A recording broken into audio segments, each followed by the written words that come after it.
Hello. Oh, hi. Double hi. Both my faces are showing. How are we doing, guys?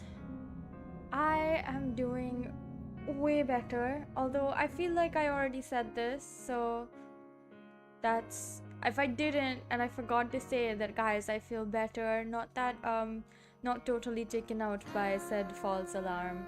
Um let me just It's been 2 days since I've seen you guys, and I actually missed you guys so much. Also, I woke up from a nap about an hour ago. Amazing nap. Incredible. Incredible sleep. I cannot forget about it, which is why I'm mentioning it. Um, I'm pretty sure I went to nap at like 7 p.m. Don't ask me why I was napping at 7 p.m. I thought it would be like for an hour or 45 minutes, and then I'd wake up and have like a nice dinner. And by the time it came around to, streaming, it'd be like supper time, and I'd get like some grapes or something. Instead, I haven't had dinner, so I'm kind of having like a little snack right now, well, I've decided to instead, after stream, make some actual food because I had a slice of this cake I got today. See, for the last 2 days, I've been thinking about getting cake like pretty consistently. I've been thinking, oh, I should go and buy this cake that I want to eat. Well, I did not get the cake that I said wanted to eat from the place that I wanted to get it from, but I did get it from another place that was just as good. I don't know about better. It's good though. It's good food. And all that's all that matters. And so I had that before I decided, you know what, let me use up the last of my old potatoes because I just got new ones today. To make a it's a microwave potato. It's just, yeah. It's what it sounds like. It's supposed to be like an oven, like, like a jacket potato, but it's, instead of being slow cooked and roasted in the oven, because I didn't have the time for that, I used the microwave, which is honestly, it's a good snack. It's filling and easy to make, and definitely has like very little commitment. That's for sure. Also, it was a very small potato, so I didn't really know what else I could do with it, if you know what I mean. I was just kind of like, oh, well, I just didn't have enough time to actually make anything because when I woke up, it was 10 p.m. exactly. And I took like 10 minutes to even get out of bed. I was like, no, I cannot function immediately after waking up from a nap. And I took like 10 minutes to like slowly feel like I'm wide awake. Although, if there were pressing matters, like if I had a meeting to attend or some appointment to uphold, I am remarkably, and I mean remarkably, fast. But because there was nothing pressing, I just sort of was like, I need to like breathe. And so for 10 minutes, I just sort of slowly woke up, got out of bed, um, I read a bit instead of making food, which I kind of feel like I went outside and I looked at what was in my fridge, and there was a lot because I went grocery shopping today, which is another something that I want to tell you guys about. Oh my god, good lord. Anyways, so I sort of looked at my fridge and I was like, wow, there's so much stuff, that I have no idea what to use. So I was like, you know what? Uh, I'm just gonna, yeah. So I decided to just eat the slice of cake that I had because I kind of couldn't figure out what else to eat. So I was like, let me just fill up my stomach a little bit, and then maybe I'll have enough brain cells to spare to actually think about what I could make. By the time that was done and me like sending out my stream ping, it was already like 10:45. So I was kind of like, I guess it's not gonna be possible for me to make something that like takes a while. And I also didn't want to have instant noodles because I already had some as a snack today. earlier in the day. It was like second breakfast. No, wait. It was after lunch snacks. Because my lunch was just a guava. So I kind of was hungry after like a few hours after that. So I was like, you know what? Let me get in on that action. And I also had a whole pack of yogurt. I got two for $2. They're from like this brand called Sigis. I got them so cheap because both of them were expiring in like 2 days. So they were like, yeah, the offer is you get two of them for like $2. And I said, why not? I only ever get yogurt pouches because protein, I'm supposed to have a decent amount of um protein every day. And I find it very hard to like actually uphold that, but if I have yogurt pouches, I just force myself to like eat them. And I learned that Sigis brand's vanilla flavored yogurt pouch is the least offensive, and I mean that very seriously. I don't like how yogurt pouches taste. I don't like sweet yogurt in general.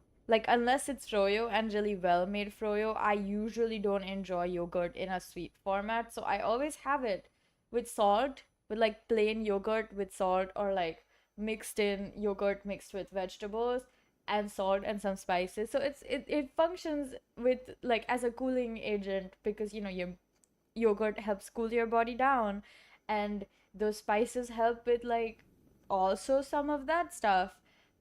Actually, my favorite kind of way to eat yogurt or drink yogurt is actually to have it as a drink made like it's called chach or chas. Depends who you're asking, really, but at my house we call it chach. And it's just like yogurt with a bunch of spices and like really well mixed and slightly thinned out with water, and it's so good. I love it so much. But I don't have it here because it's too much work in my opinion to make it. I don't have the energy to make it, even though it's like so simple. It's just put yogurt, put some water, salt, black salt, some cumin powder, various different. Oh, actually at my house that's all we do. Yeah. It's so simple. It really doesn't, it shouldn't take that much time to make, but I never make it here. I just feel like, okay, if I can eat it, I might as well eat it. Or the other farm is in Raita. Yogurt with vegetables and spices. Honestly, the my favorite thing in the world, probably, which is yogurt related. So I don't really like yogurt packets or sweet yogurt. And I've been having them like sort of kind of consistently for the past like year or so because I was like, there's no way that I can hit the protein requirements or even get close. But to get closer to those protein requirements, because I went to a physiologist, no, um, physiotherapist, and he did a few tests and was like, your muscles are not strong enough. And then when you need to eat more protein and exercise. Well, I haven't done much exercising other than walking around more. Um, I've been trying my best to at least hit the food nutrition requirements, which is again a whole nother pile of worms because it's so difficult to do that because of how like physically little I eat. So I get so full by the time I'm even thinking about like, but like it all cancels out. Think of it like, oh, weekly I need to like, you know, eat this much protein or something. Anyways, he was like, you need to eat like 200 grams of yogurt and like at night eat like, you know, either 5 grams of some sort of like high protein rich cheese, which is most cheeses. The kind of cheese that I favor here has 9 grams of protein per slice, I think. Um, and it comes pre-packaged, so like I really don't mind just downing like two of those. So yeah. But like he did say, don't eat the sliced cheeses. I took that as a suggestion because this particular sliced cheese has enough protein, you know? Or he was like, eat like 100 grams of cottage cheese, paneer, in like your food. And I was like, there's no way. 100 grams. You want me to stuff myself full, huh? Um, I tried that at home.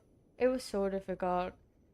I would like eat my food and then get some or like have it made with the food, and I would still would not be able to finish 100 grams. And even right now, I get my tofu in 150-gram like portions, and I cannot finish the whole thing. I need to like half it. I need to like half it, and that's how much I can reasonably finish as one person. If it's more than that, then I find it really difficult. So I was just like, oh, like this kind of is, whatever, but the the pouches help me do that because it's like I can only pick, like I can either have 200 grams of curd and that's my entire meal. Like I don't eat anything else because I've done that a lot where I'll just have like just the whole thing of curd, and it's pretty good. I mean, there's nothing wrong with it. I eat like plain curd with some salt, usually with some rice as well, but like it's pretty good that way. I'm starting the game now, by the way. Like I just thought we should yes, I would like to start a new game. Oh, I should have checked the settings before I started. So basically you guys get it. Anyways, that was everything I ate today. Yesterday I made this like really nice steamed veggie rice situation. Very tasty. It was so good. Oh, I'm intrigued. What is happening? What are we looking at now? Old, very old. Oh, ew. It's a cockroach, guys. I hate cockroaches.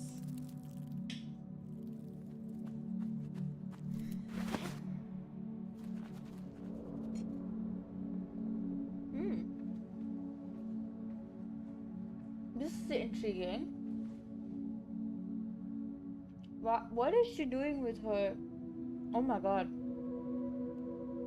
Genuinely, that face came out of nowhere.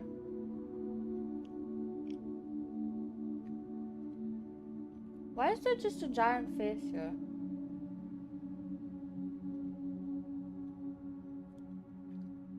What's going on with her mask face? Okay.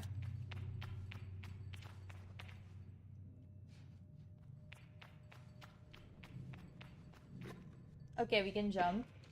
Cool.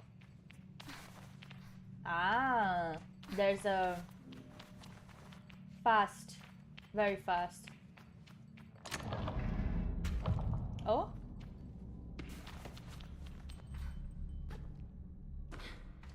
Jump to where?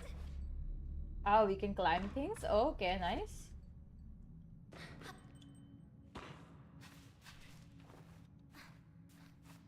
Okay. Standard. Cool, cool, cool, cool.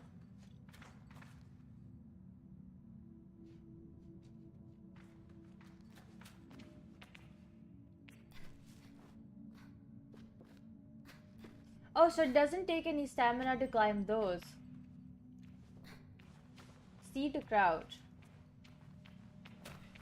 Ah, it's a toggle. If you press C, you can crouch. What am I doing here?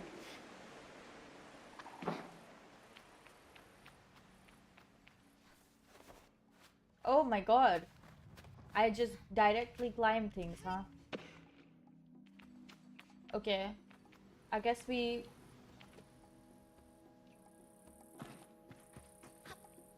Okay. Where am I supposed to be going?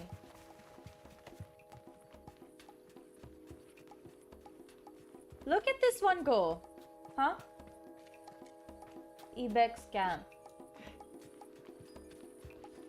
Okay.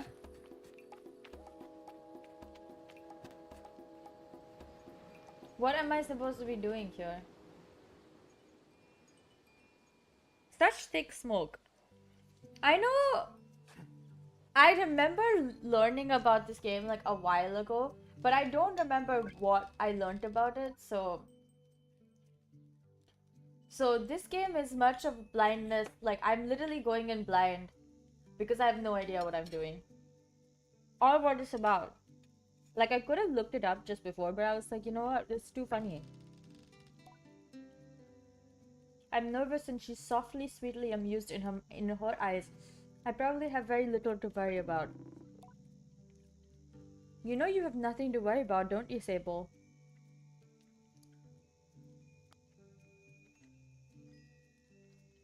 And yet, I shrugged, but any attempts to act casual are fruitless.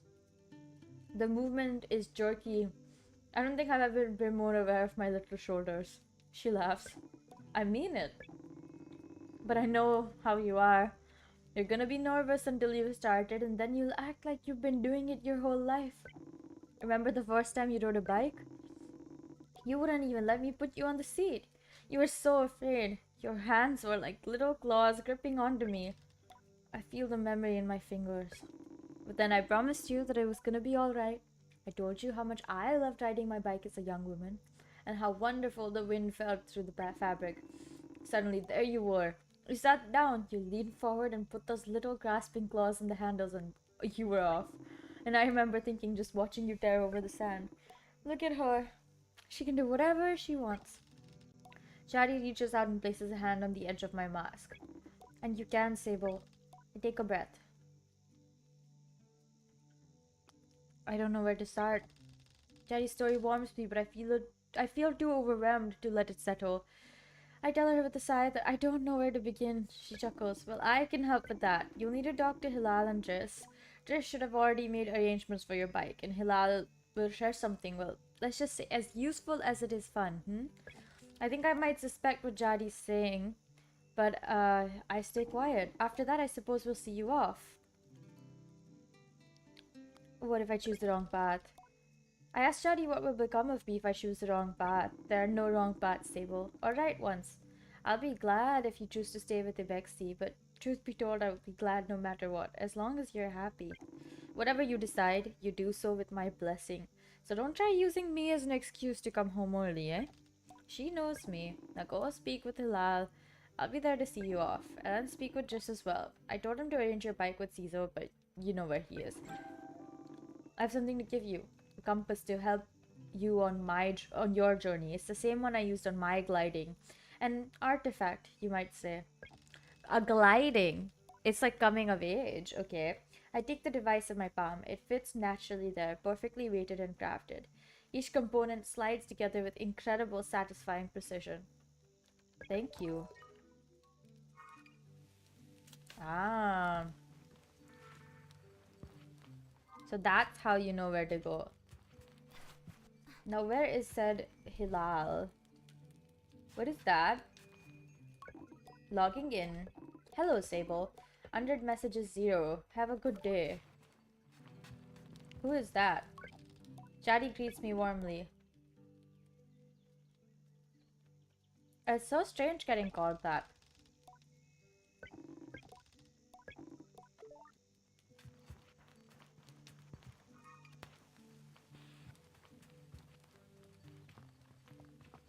Okay, there we go. Oh, that's how you use the compass.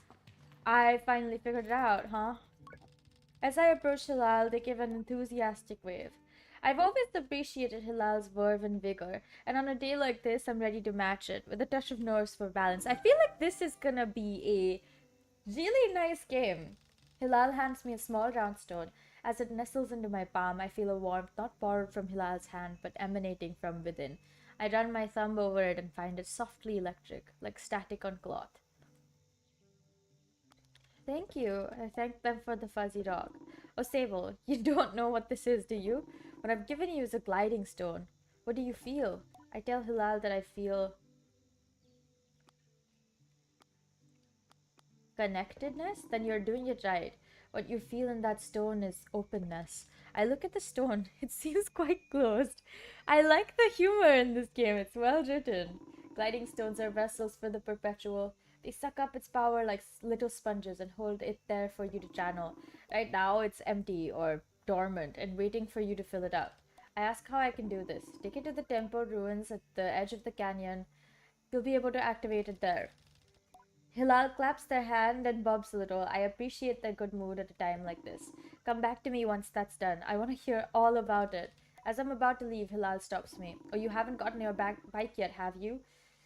It's a bit of a trek to the temple, so go see Driss. He was meant to get that ready for you, yes? I remember Jadi's words now and tell Hilal I'll go and see Driss. Whispering Stones. Now, where is this Driss? Where do we find him? Where are you?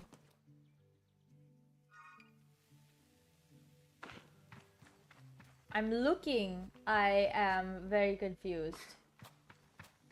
Where is Driss? Oh, is this not the way to talk to Driss? Oh, man. I feel like I may have gone the wrong way. Wait, no. Is this Driss? Umar is the man of few words. He's nothing if not consistent. Why did I pick it up? Okay, the question is, where is Driss? Who is Driss, even?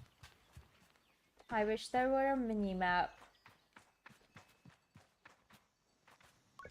So I've told myself not to be too eager. It's all I can do not to race up to Driss. Driss is the camp manager. He's been difficult to get a hold of lately, but now I strongly suspect that he's been working on my bike in secret. Perhaps it's extra beautiful, or has some custom feature. What will its name be, I wonder? How fast will it go? Will my legs feel sore, or will I get used to it? Driss turns with a bit of a start. Sable, hello. Hello, how are you today? Did she? What about? I tell him it's about something special and then make a leading gesture, slowly, trying to be perfectly cool and confidential. But I can't do it. I'm too keen, and the words spill out. I asked Trisk if he might sort of possibly maybe have a bike for me. Your bike! He yells like it's an idea, like he just had. Your bike! Yes, of course, right. Your bike that I was meant to, that I prepared for you because today is your... gliding, yes. Did you forget? In abject horror, I gently ask if he may have forgotten. What? What? No, I would never. It's obviously I have your bike, by which I mean I arranged it for you in a well. It's sort of a tutorial for you. It's a tutorial? Yes, exactly. A learning experience. You see, Sable, before one can own their own bike, they must prove that they can ride a bike by taking a test ride on a different bike. I think about it and I find that I've never heard that part of the gliding, but Driss does seem earnest. Sort of. So instead of worrying about your bike, I'd like you to try this bike as a test. You're not being very subtle, mister. Driss gestured to the sandcutter at his side. It's quite old and a little shabby, a tester if I've ever seen one. I'll give it a go. Really? I mean, yes, good. Be gentle, though. This sandcutter's older than Jadi. You treat her with respect. Now ride the bike through the ring and back. And here's some advice for you, my young glider. Don't fall off.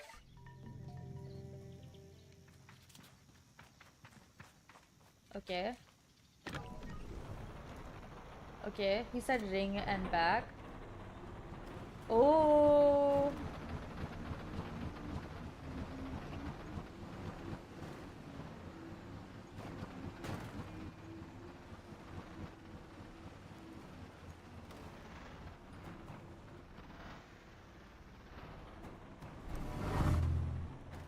I should speak to Driss. Yes, we should.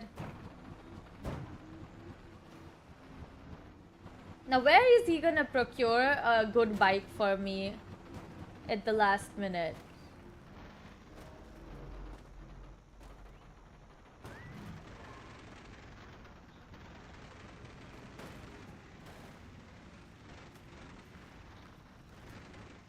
How do I take...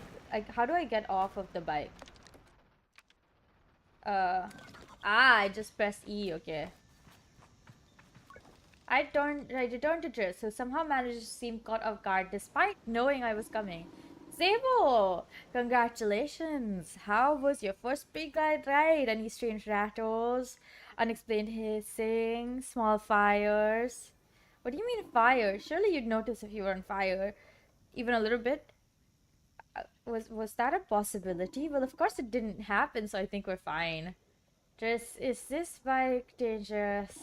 Well, he doesn't finish. Have you already been by Hilal? Am I not getting a bike? Well, you're getting the use of this sand cutter, that's something. You can borrow it to run your little errands. My little errands, and Hilal's got something to show you to help you more with that mobility you're after. With my confidence in this exercise only lightly trashed. No, wait, but like, I didn't finish reading. Now what do I do?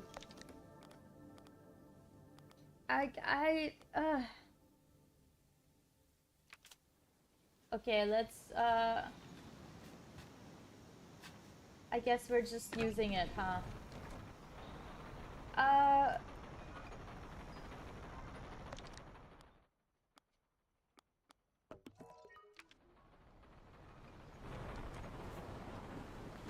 Okay, we can just go, it's fine, I guess.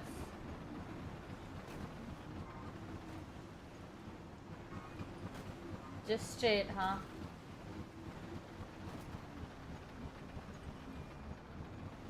I feel like this bike is gonna fail me in the most inopportune moment. But I'm kind of like very invested now. This game took very little time to be like, whoa, I actually wanna... Oh, is that the altar? Okay, yeah, I think that's the altar. Even without the bike, I don't think it would have taken that long. This is giving very Journey, by the way. You guys see it? The bridge and everything? Very Journey. Now, I need to find a way. Okay, yeah, that seems right. Let's see if we can climb up quickly.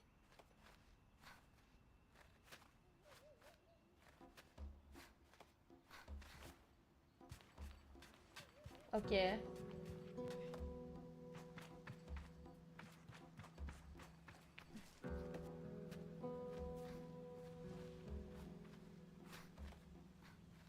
Okay, that has been very easy. Yes. Phew, that is ideal. Didn't need to do much. Just going up and we're there. Ooh, where are we?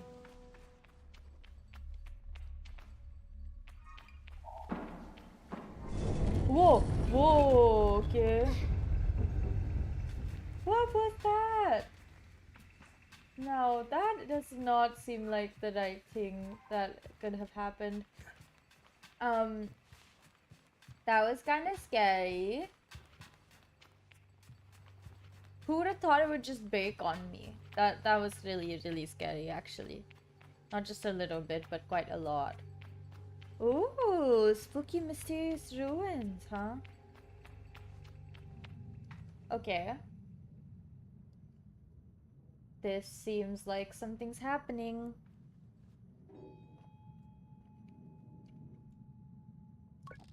The stone thrums like a beat, like the beat of the heart, as I approach the altar.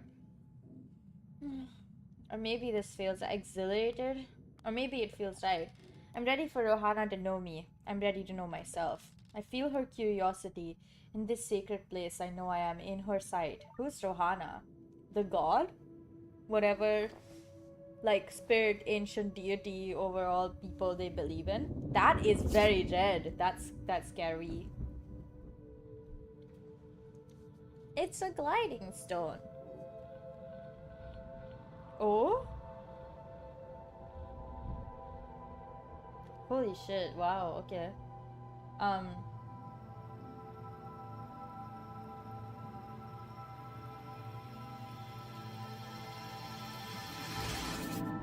Oh. What in the world?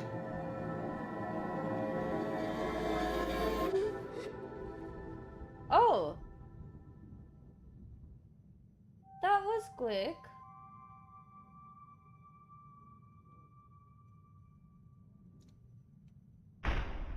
Oh, scary.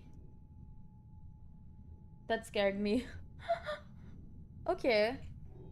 Oh! That is interesting. It gets replaced by a new altar.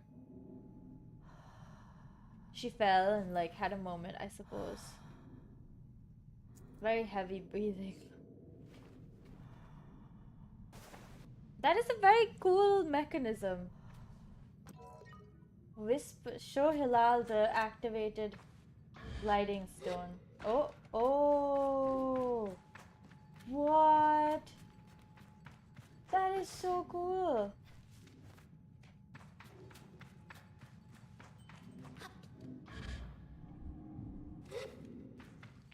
I can glide, like, this is actual gliding, guys. How do I... Wow! Cool. Okay.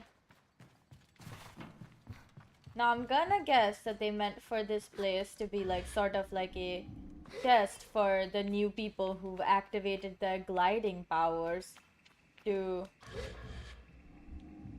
figure out how to glide, you know? And look at me. I did do it. I did done it. And it's almost night. Whoa, how did I get up here? Did you guys hear that? Sounded like something just,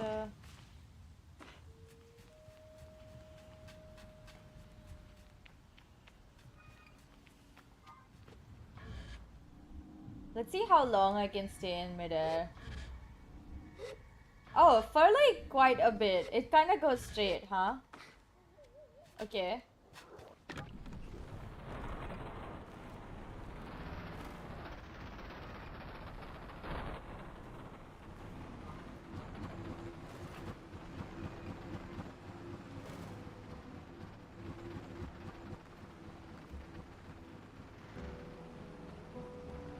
Wow.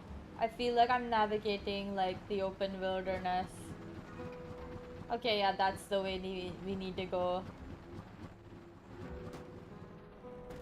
Ooh.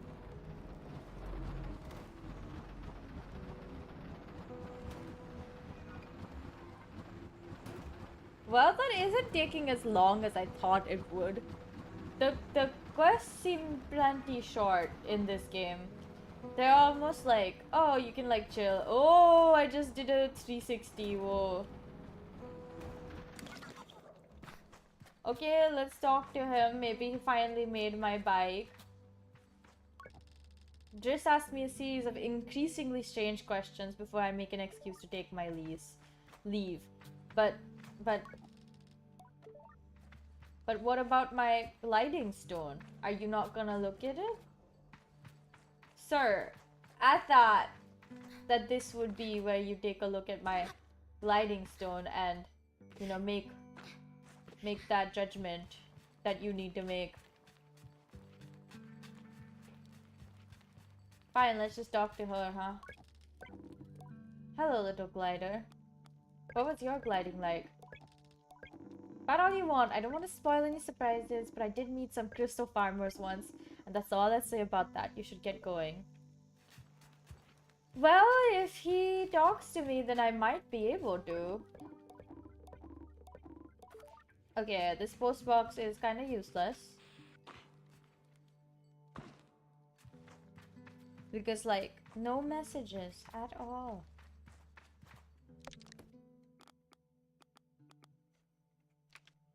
How do I show it to him if he won't talk to me? How do I... I don't like this.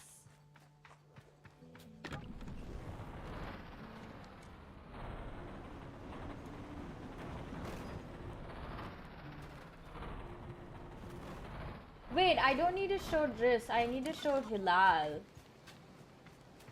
Right? Oh my god, I've been looking at the wrong person. That's why I was like, wait, why can I not? I can't believe I forgot their names so easily, frankly. That is almost as comical as it is to remember their names. I'll have you know. While I said I was being I got invested very quickly doesn't mean I remembered. It's clear they know what I've just experienced. They were excited on my behalf in a way that makes me miss them before I've even left. Isn't it incredible? How does it feel? Strange. I'm a little queasy. Something a bit disorienting about it and that I haven't quite understood how to best use it yet. You'll be floating off cliff sides with impunity. Is that good? Trust me, you're gonna love it. Hilal's mood doesn't darken, but the sigh they let out holds a bit of sorrow. You're very lucky, you know. I miss it so much, that feeling, just floating on the breeze. But I suppose it's best that it fades with age, Or else I might have never come back from my gliding. I'd just be out there heaving myself into chasms. I'll heave myself into chasms for you. I tell Hilal, I'll throw myself into 1,000 chasms on their behalf and they giggle. That's what I like to hear. I know people manage to keep it up, but I don't know how. I don't know that I've got the time to practice as much as they do. It takes a really serious focus. Even if there's a bit of regret. Oh, they laugh and they're a little bit regretful. Seems this is very much a coming of age thing. And I certainly haven't got that. Still, I suppose the gliding wouldn't mean much if it were all gains and no loss, I think about that, but decide that there's already too much loss on my mind to consider it much further. I'm saying goodbye to my clan, my family, my home, my childhood. To lose the perpetual is just a sacrifice for another time. You're gonna love it out there, Sable. Even when you don't. My advice, try to have fun. There's a lot to be said about ritual and independence and all of that out there, but the world's an easier place if you put joy first. That is true. That is true. The world is an easier place if you put joy first. I say that with my whole everything. All belief. I thank Hilal for their advice and for their help and tell them I'll miss them. It'll be over before you know it. A warning and a reassurance, all in one. I say goodbye to Hilal. Before I go, Hilal gestures towards the tower. It seems Caesar wishes to see me before I leave the clan. Okay. Okay, let's go back and report to my dearest lady. I forgot her name. Jadi. Hello, little glider. That's big glider to you. You're right, you are. Sable, noted adult and big glider. I'll keep it in mind. I cannot end it because they have another task for me. I see how it is. How do I get up there now? That's the real question.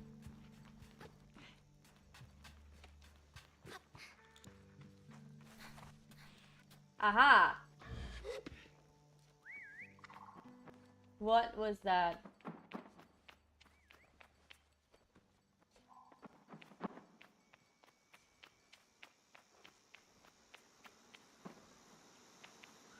Hello, Caesar. Is an outclanner to the Ibexi, but I've known her for nearly as long as I can recall, and think more of her as kind of distant relation than any sort of outsider. Machinists, I'm told, are given their posts, and by their training and their code, must go where they are needed. But Ciso has been among us so long that it is easy to forget it's an assignment first and foremost. As far as any of us are concerned, she's one of us. I think there's a perception among other clans that the Ibexi are quite insular, so our designation of Ibexi versus outclanners suggests some nervous othering of those who are unlike us. But in practice, such things are more the result of our nomadic nature. We seek to know who will travel with us and who we must leave behind, but all are welcome to join, and I'm always pleased that Ciso did. Sable, how do you do, grandchild? I can only think of one thing. A bit worried, am I really getting a bike? Ciso has a throaty quality to her voice and it rumbles through her mask when she laughs. I really like the writing. Like, the dialogue options are really good. She's quite a serious person most days. And I'm always torn between pride and alarm when I manage to make her chuckle. I am very slowly getting through this potato. Perhaps too slow. But I'm not that mad about it. Yes. Jadi told me how excited you were. Caesar sniffs. She also told me Driss may be coming along to get your bike together, but I think he may have... I knew it. What? I hadn't meant to say that out loud, so I tell her I was just clearing my throat. I don't begrudge Driss his forgetfulness. Were I tasked with so many odds and ends, I might be just as scattered. And besides, this will be good for you. I want you to scavenge the hoverbike parts yourself. I'm gonna make my own hoverbike? No, you're not gonna make your own hoverbike. You're gonna build your own hoverbike. What's the difference? You may suggest you're creating something, but your bike already exists. They simply haven't taken form yet. Oh, I love that. That's so cute. Here, take this. Caesar hands me something. This is a navigator. You can use it to mark waypoints on your compass. It should be useful in finding the old parts. I asked Caesar where I might start looking.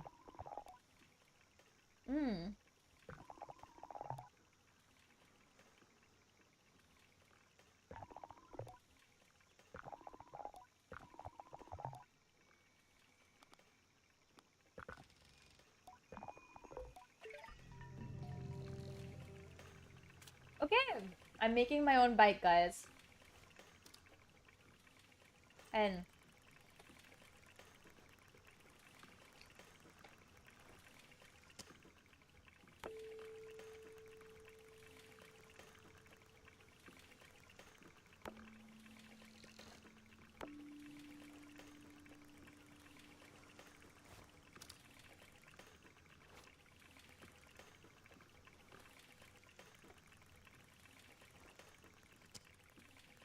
where is the old ship thing? Ah.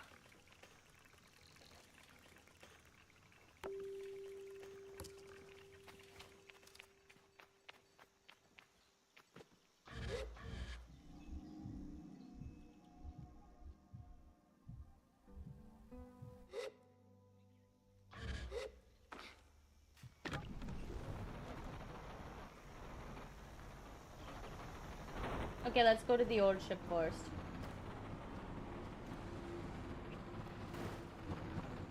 Wow. How exciting that I get to make create my own hoverbike, build my own hoverbike. Is that not so cool?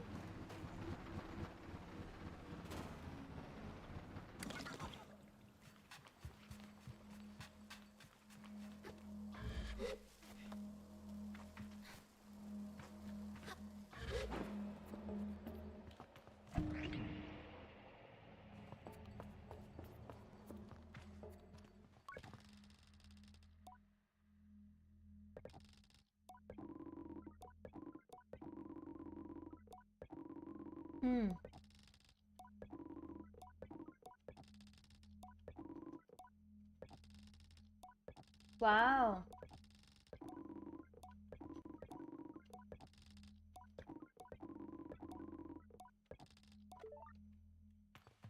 How do I find what I need here? What are the things I need to get? Find a control panel, find a power supply, find an atomic calibrator. I feel like we might be looking for a power supply here.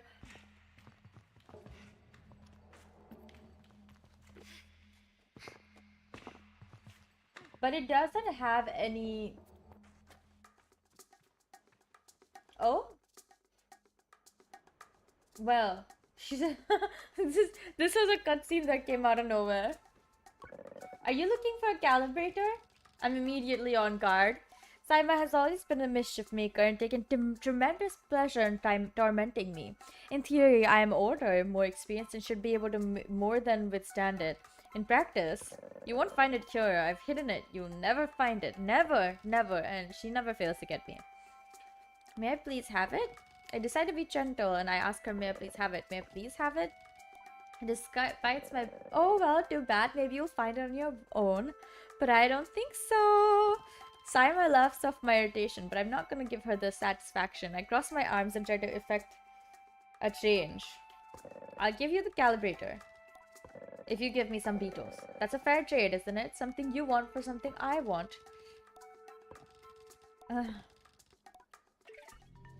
Beetle detour. Indeed, there is a beetle detour. Where is my... Loki, I bet, like, she might have... She would have, like, if it were me, I would have totally stolen the... Hi, I'm faster than you. Ha ha ha.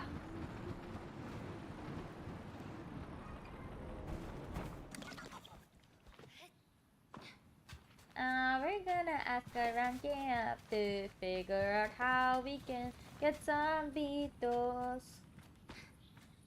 We're gonna beat that little kid. You know...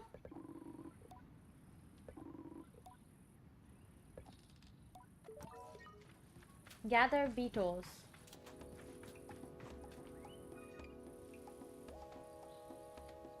If that's north, this is east. Okay, just east of here. Let's go east. We need to get seeds, right?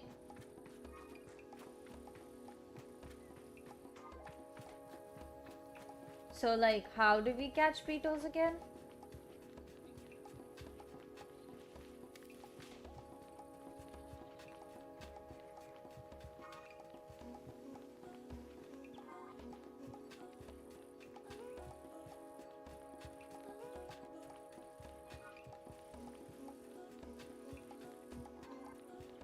Anyone see the beetle thing? Because I'm, like, currently confused as hell.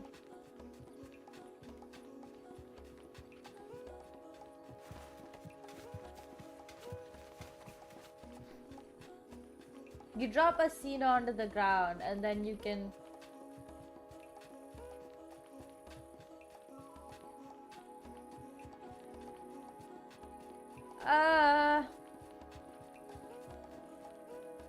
Wait, I think those are beetles. Are those beetles? I have no idea.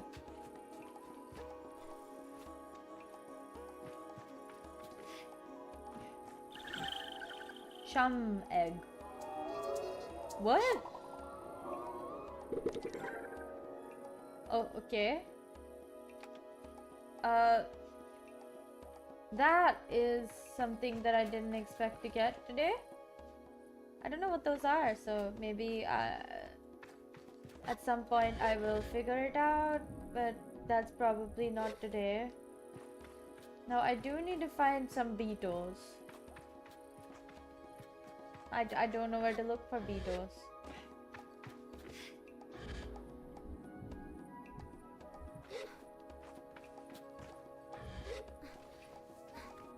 Is there a map? There is a map! Oh my god. No, ain't that helpful? See, for a second I didn't even consider that there must be a map. I just sort of went, oh, okay. It's fine even if there isn't. Like, I'm sure we'll figure it out. Kind of. I hope. Ah! There's beetles, but I don't know how to pick them up. Seeds? Seeds.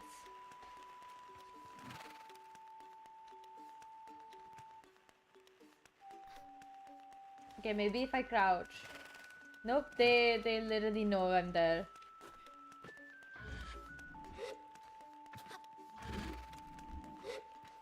I don't get it. How do I...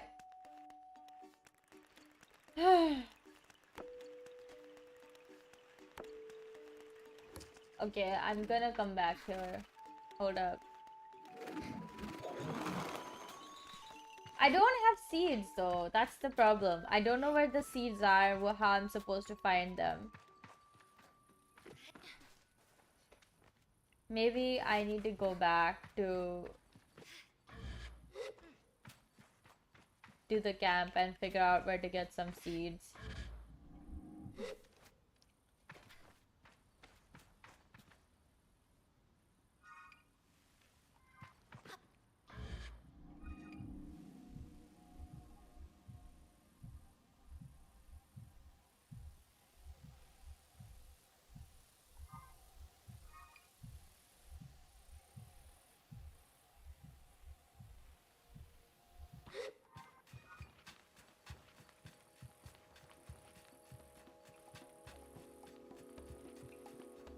Ah!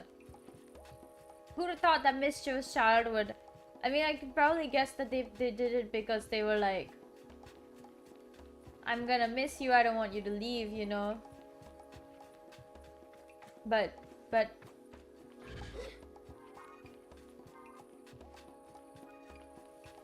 But still, mischievous children. Absolutely the worst. Where is the bike?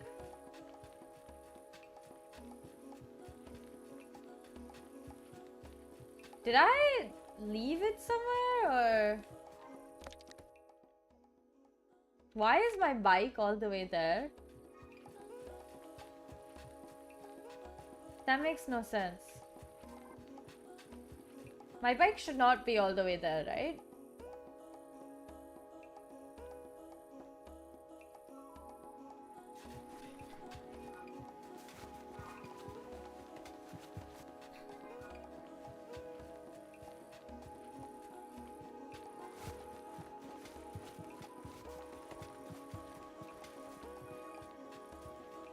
Huh.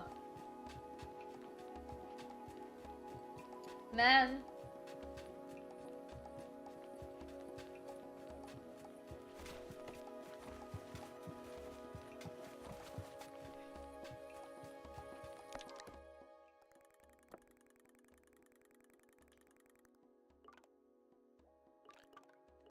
Okay, I'm almost at my bike.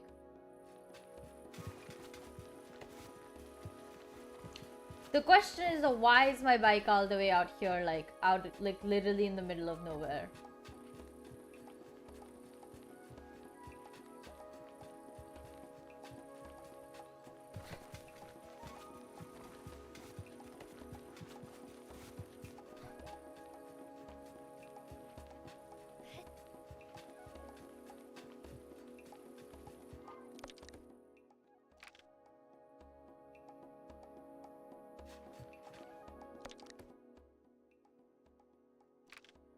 Nope, I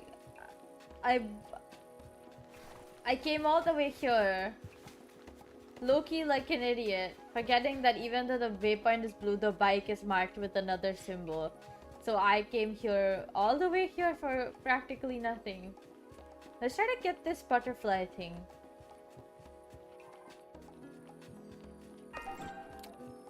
Wow.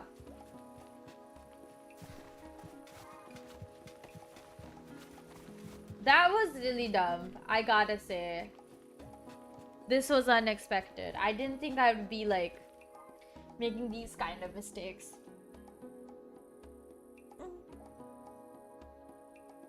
Jeez, Louise. Ooh. This is a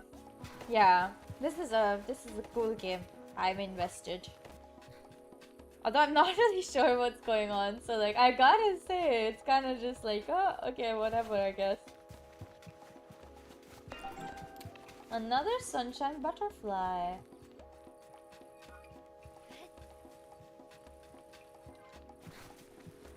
I think we definitely need to ask other people in the camp how to gather those beetles. He said a seed, but where do I even get seeds? Because if I had some, wouldn't I be like doing that already? Getting the seeds to, yeah.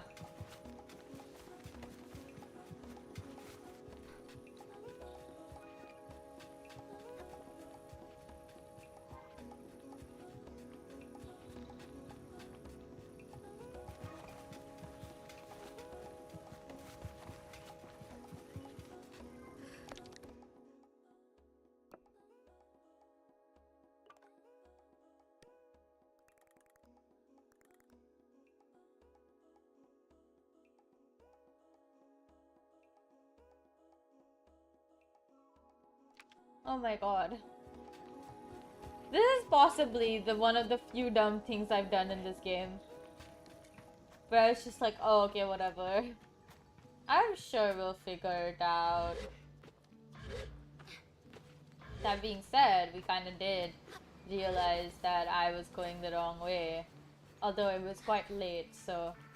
Perhaps that's the reason why.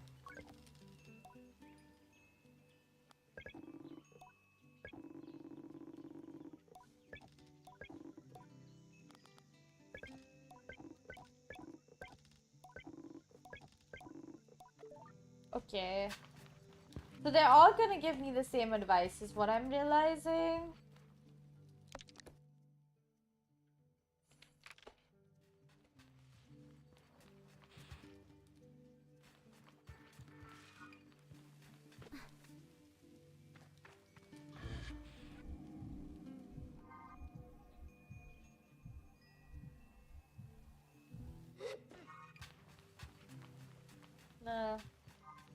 My bike is here.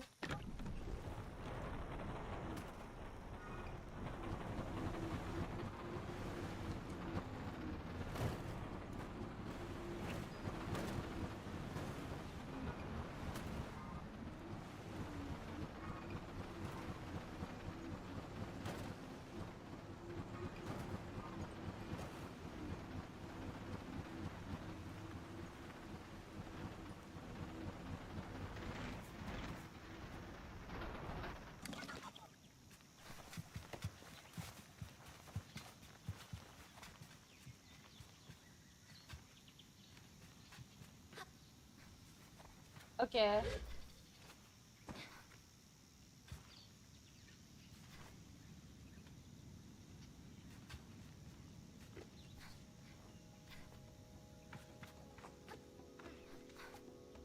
Is that near the docks, near the beetle area? So I'm gonna assume that's somewhere around here, but I genuinely have no idea where. Do you guys see any seeds that I might be missing out on?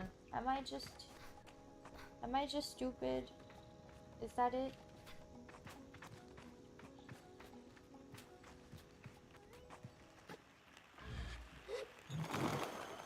Okay, they keep hiding from me.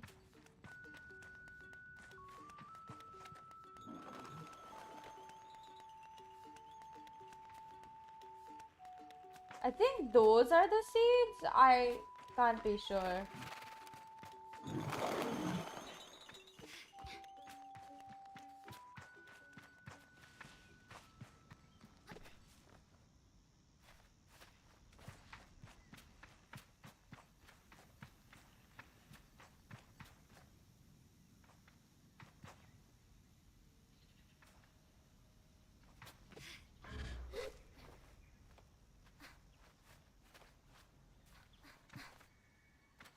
Okay, I guess we're gonna have to do it the old-fashioned way. Now, I'm gonna assume that what we're looking for is on the top of these. No. Hi. Apparently it's multiplayer. This game is multiplayer? Hi, Exo. I did not know that. Where are the seeds that I need? Is it? Oh, okay. It is really hard work, huh?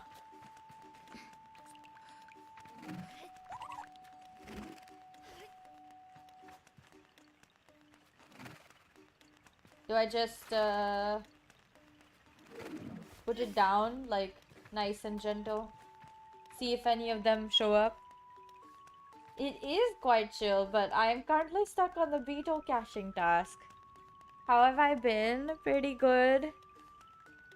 After, like, fully resting on that, like, yesterday, I'm, like, so good. Now, if any of those beetles come nearby, I'd be even better, but I still don't understand why the fire alarm went off, and then they just sort of, kind of, oh, they got it, ah, I got a beetle, let's go. I can just kick it around like a football, right? No, wait, let me put it down here. Let's see if they will show up.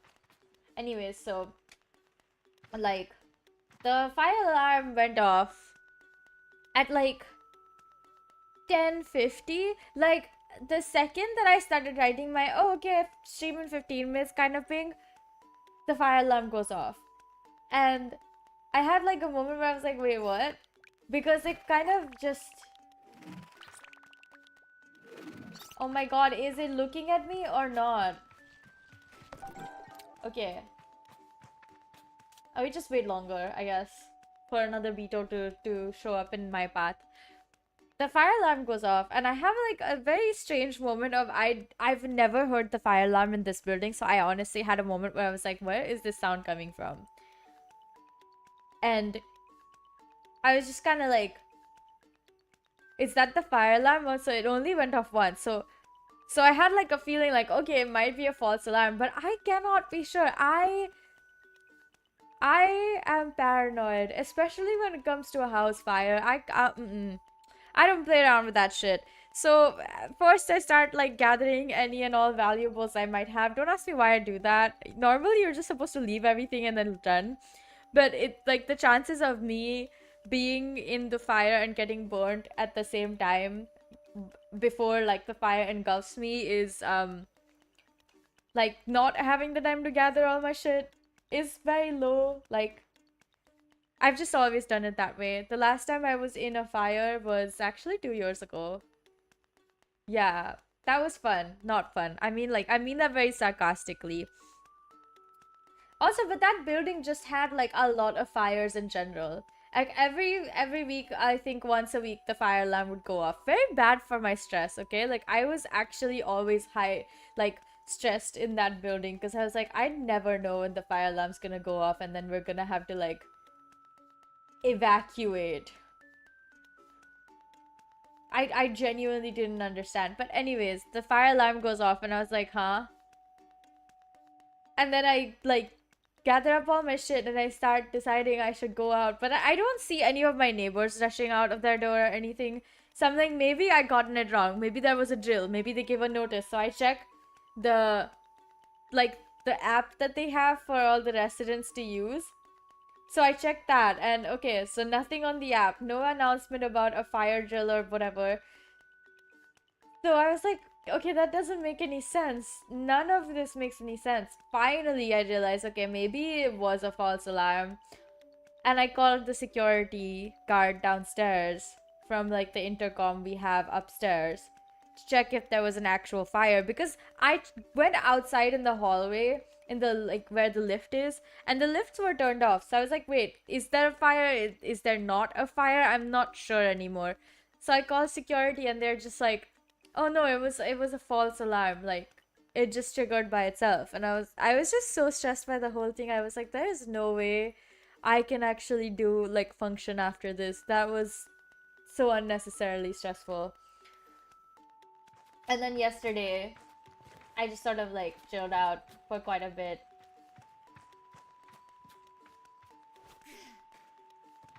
Come on, beetle, get the seed. Eat the seed so I can get you. Okay, wait. From an orderly line, slowly exit the building. I felt like slide tackling the teacher. It's a fire. I'm running for my... That doesn't help. That's the thing. The thing with like a fire is that it doesn't help if you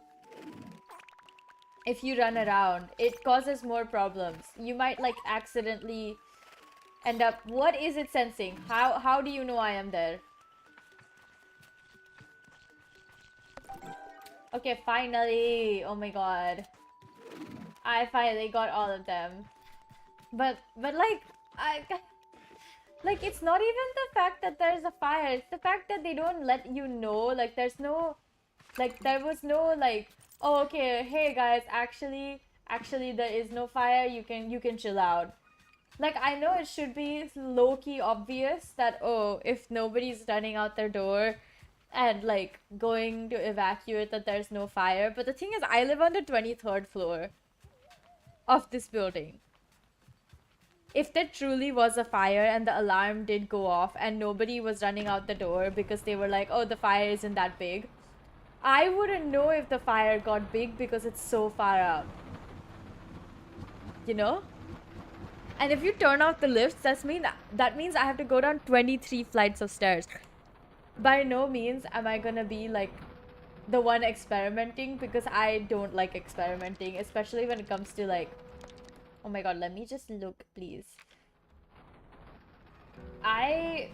I'm just really like not into the idea of running down 23 flights of stairs to only then realize that, oh, actually I didn't need to.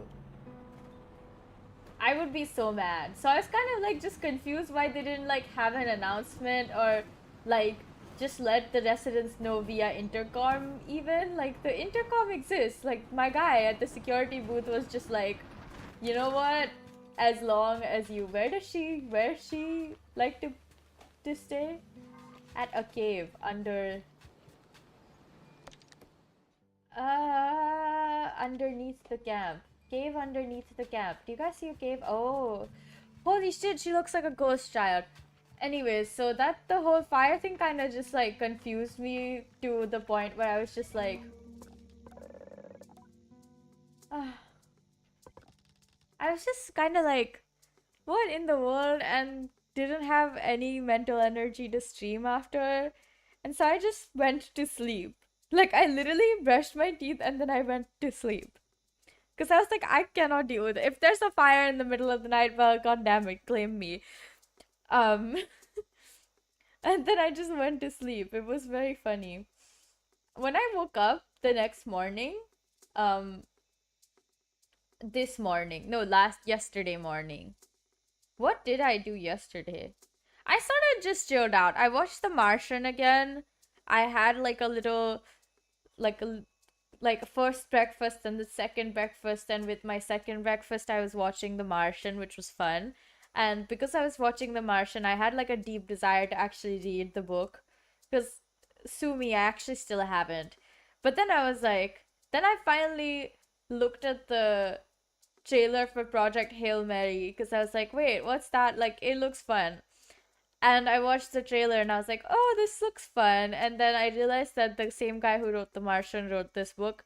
So I decided today that I'm going to read Project Hail Mary, and I did read it. It was really good.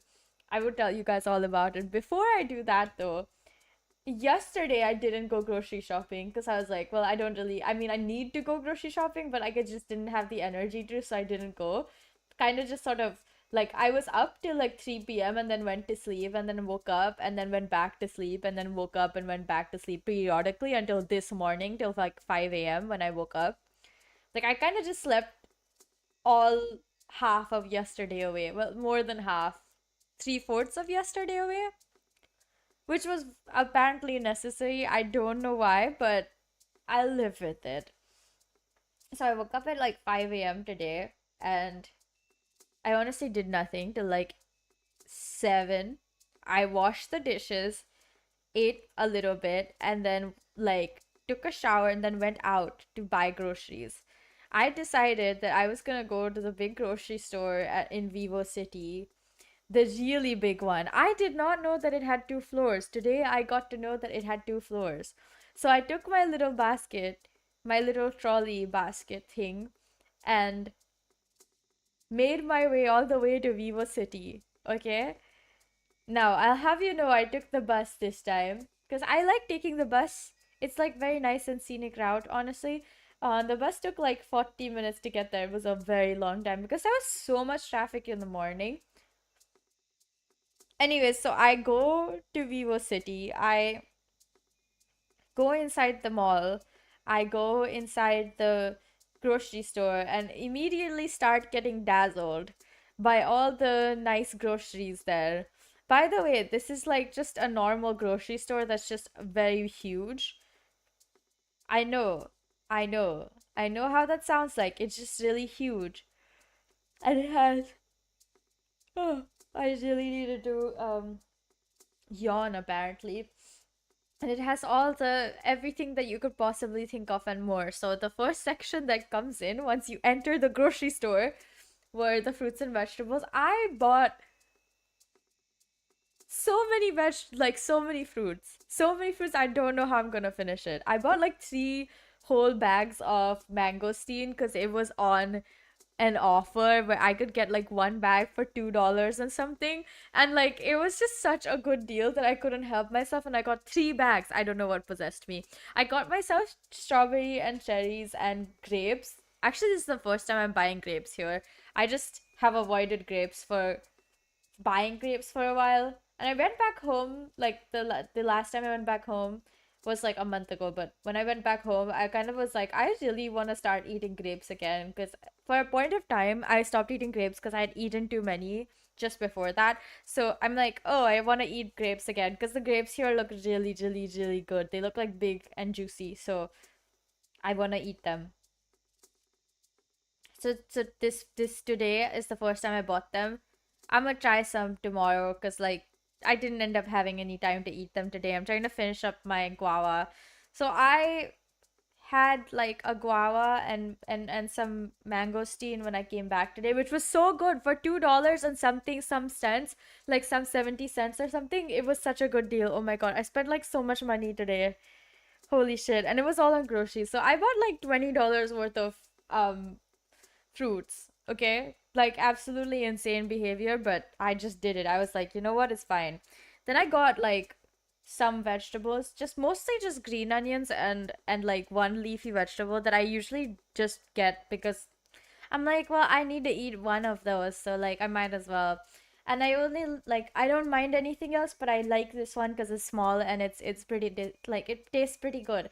So I get vegetables and then I start like, of course I'm like getting more stuff, right? I'm not just there for fruits and vegetables, mind you.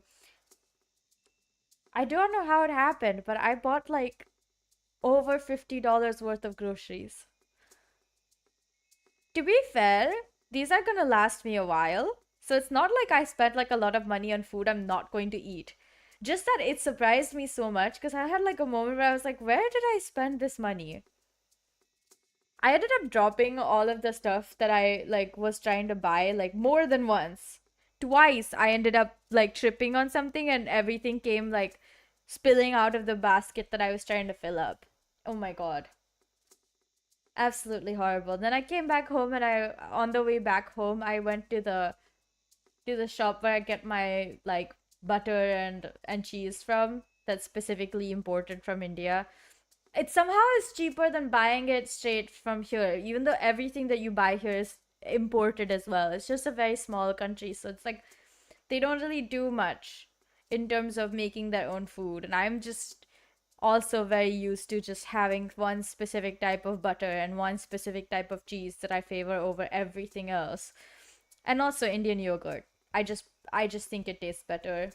I don't know, other yogurts taste a little bit sweet and I just don't like sweet yogurt. I don't like it. I can't vibe with it. But my point still stands. Yeah, I spent a lot of money on groceries today. I spent so much money on groceries that even I was surprised. I had a moment where I was like, where did I spend this money? Thankfully, more like a lot of this money is just like spread over, like it's not going to be used in one go. It's going to be spread over quite a few days. So at least it's not like I spent $100 for one thing, for one piece of food. Oh my god. After that, I came back home and I sort of just chilled out for a bit and I started reading Project Hail Mary, which okay, I 10 out of 10 recommend. So good. I love sci-fi a lot. Like I love the genre a lot. I used to read a lot of sci-fi and then like dropped it in the middle because I couldn't find anything I actually was enjoying. Sometimes they just like, it's hard to make a convincing sci-fi novel. The reason why The Martian works, it's because it's just so like it's the suspension of disbelief isn't so much that you have to completely believe that you're in like a completely different world. And that's why like the movie does such a good job in making you feel like you are also watching this guy live out his life on Mars and praying and hoping and screaming and crying for him to actually make it back to Earth safely. For this, I, for one, think it's kind of like it wouldn't be all out of the norm to have spoiler alert. You know what? Spoiler free review first. First of all, the premise of this novel, which is that all of the stars in our like galactic neighborhood are somehow mysteriously dying. They figured out like one common thing about like, hey, there's something seems off here. What is going wrong? And they're like trying at their best to try to figure out what the hell went wrong, but they can't. But they also realize that there's like one star in our galactic neighborhood that's somehow not dying. And so they're like, wait, we need to figure out, what the deal is. We need to like see what the issue is. So they're like, you know what? We're gonna send a spacecraft to this star system that is apparently not dying to see what's different. And so it is absolutely a joy to read. It's also not that long. It's like on my iPad when I was reading, it was about a 407 pages and it's like less than 30 chapters, which is, I would say, it's a very short novel, in my opinion. I've just gotten used to reading stuff that stays like, keeps, like, it's a lot longer, basically. It's all I'm saying. Look, I've been reading 3,000 chapter novels for a while now, so this does feel short in comparison. But it's so well written. The humor and everything that you read feels like it has real scientific basis, and I'm sure some of it does. Usually sci-fi novel writers, like sci-fi authors, they will try to do their best to incorporate some real life, science stuff, so that the suspension of disbelief isn't so great that you're like, wait a second, none of this makes sense. I can't believe this, so I'm not gonna, I feel like completely detached from this and have no emotional investment. This book does such a good job of making you feel like you do have that emotional investment. It's so logical that I would believe it if it started happening today.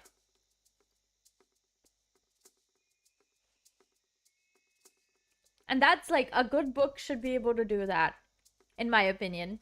Even if you're reading fantasy, I feel like as long as the setup is good, it's easy to immerse yourself in the world that you're reading about and feel like you're part of it. This book does such a good job of that. First of all, it's set in the same sort of relatively similar time period. It's not so much in the future that I can't imagine what it would be like, and it's not so much in the past where it just feels like history or like some sort of story that's written for like this, for enjoyment about if you like history. I do like historical novels, I'm not gonna lie, I love them. But in this case, sci-fi really depends on being able to capture the right amount of, oh, actually this could happen with our current science and everything. Like, it's so good, it's so well written. The main character is refreshingly cowardly. Almost on every level, he is a coward. And it's amazing. I have not read about a cowardly main character in a while, so I was impressed. Now, for the spoilers. Be ready. If you're planning to read this book, which I do recommend, you might want to avoid the spoilers. It's just a really good book. Basically, the stars are dying because there is this bacterium, like a single-celled organism, a lot of them, eating the energy that is being dispersed by all of these stars. They're incredibly resilient. If they live on the surface of stars, of course they have to be. And they just sort of, they're eating the energy of the stars, and that's why the stars are dying, or it looks like that they're dying, But in this case, they discover like that these organisms, which they called astrophages, I love the name, so good, will stop eating this energy after a while and go to a different star. But the thing is, like by the time they stop, humans will also be dead. So they're like, now we obviously, like, with the threat of a extinction level event, everyone, and I mean like everyone, all the top people everywhere, will want to do something about it. So they'd like get together and try to like do all the you know, every like sort of research, and our main character is one of those like scientists. He was a he was a scientist turned school teacher turned back to scientist turned astronaut. Yeah, I know how that sounds like. The school teacher bit was because he ran away after one of his papers got like, you know, lambasted in academia, and he was like, well, people don't like me, I'ma leave, bye bye, like I'm like kind of a coward, I don't want to take risks. He doesn't say that, but you hear it from a different character, like they're literally like, you're just a coward. And I'm like, yes, yes, I love that. But like, the main character is a microbiologist and also a mechanical engineer, like minor mechanical engineer. But he, like, every single little bit of testing and like everything he does to figure out what these organisms are and how they can reproduce and how they can die, he eventually becomes the second hand in the organization that's sort of tackling how to get rid of this astrophage situation. And they eventually discover, like, after like really trying to figure out what is going on in this galactic neighborhood, they realize that like there's one star that somehow, you know, not dying, even though it's like in the neighborhood, it has to be infected. So they're like, we need to send us, like, we need to send people to figure out what's going on, and it's Tau Ceti, and that's like quite a few light years away. So they're like, of course this needs to be like something that goes fast, and the same organisms that they discover that eat the energy manage to also be like, you know, really, really potent enough to be used as fuel almost. Almost, not almost, for sure. To propel this ship fast enough so that it can get to Tau Ceti very, very quickly. But there's no like coming back. There's no like, we're gonna come, like, we're gonna send, like, we're gonna make sure that you come back to Earth. It's just that they have like 4 other probes that they can send back with information. So, you know, this guy goes. He's not going willingly. Like, after him not being selected, which he was happy about, like, in the end, there's an accident. So, the 2 people who were selected as part of, like, oh, this is our first person, or if this person has something wrong with them, this is our second person, like, they both die in an explosion. So this guy who's been there for every single decision and every single, like, he knows everything about the astrophages, about like how to be an astronaut kind of without any of the actual practical real life training, which is of course still dangerous. You shouldn't be able to go into space without having the training, but they don't have a choice. They send him anyways. And they send him like kicking and screaming. They don't want to send him. Well, he doesn't want to go, but they're like, you don't have a choice. Like, everyone is depending on you and the people who are going with you to figure out what's going on, and then, you know, send back some information, of course. And so this guy's like, I don't want to go, you can't make me go. And they like sedate him, send him in the spaceship, and then they have like this one amnesia inducing something, and so this guy's in a coma for like 4 years till they get to Tau Ceti, and then when he wakes up he doesn't remember who he is, but he remembers all of the training he had. I know that sounds like a little bit fantastical. It isn't. It feels very logical when you're reading it, and it feels so logical that you almost like don't even think twice when you're like, yeah, you know what, you're a coward, you should be sent there because you're the only one who knows what's the right amount, you know, like what you're supposed to be, what's supposed to be done, what like research needs to be done when you get there. So he gets there, doesn't remember who he is, takes a while to remember actually. But spoiler again, this is big spoilers. I'm literally giving you guys spoilers. This film is gonna come out, like, it's being made into a film, and it's gonna come out next year in, I think, February. So I'm actually very like excited to watch it because it actually seems like it might be well done. But like, they basically, when like he wakes up and is like, I need to figure out what these, you know, like what these like, how these things aren't causing this like star to dim progressively, like exponentially. And he meets an alien. First of all, I know how that sounds, but he meets an, it's so well written though. Like, he meets an alien the aliens like crew also died, which side note, his crew died because like something went wrong during their coma processes, so they both just sort of ended up being dried, desiccated corpses, and he somehow lived. And he was the only one left alive on a ship once he got to Tau Ceti. And then on the other side, the guy that he like, well, the alien dude that he meets is also the only one left alive. But but the reason that he's the only one left alive is because everyone else on his ship died of radiation. Apparently, this alien species doesn't have any like, sort of kill switch for radiation related illnesses. So everyone else died because they got like, basically they got an aggressive form of cancer and they got really sick really quickly, and everyone got sick because they don't have any protection from radiation. But then he didn't because he was accidentally protected by the astrophages. I know, wild, it's crazy. So yeah, they work together to figure out what's, what the reason that they what the reason is that the astrophages aren't eating up all the a lot of energy on this part of the on this star. Figure out it's an amoeba on one of the planets that's sort of eating the astrophages. So they found life essentially on another star system after. Yeah, it's a very very well written book. That's all I can say. Like, I genuinely had so much fun. I feel like I'm explaining it in the worst way possible. I'm just giving you guys like random information without explaining that. It's just so well written.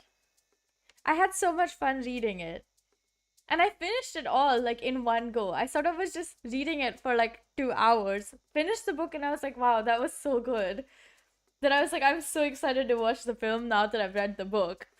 I'm probably gonna end up reading The Martian properly because I also got that, since I was like, I might as well. I might as well. And then I was like, I remembered, like, I was just like, why did I stop reading normal novels? Like, what happened here? Because it was just that good. I genuinely had a moment where I was like, oh my god, I need to get back into reading normal novels.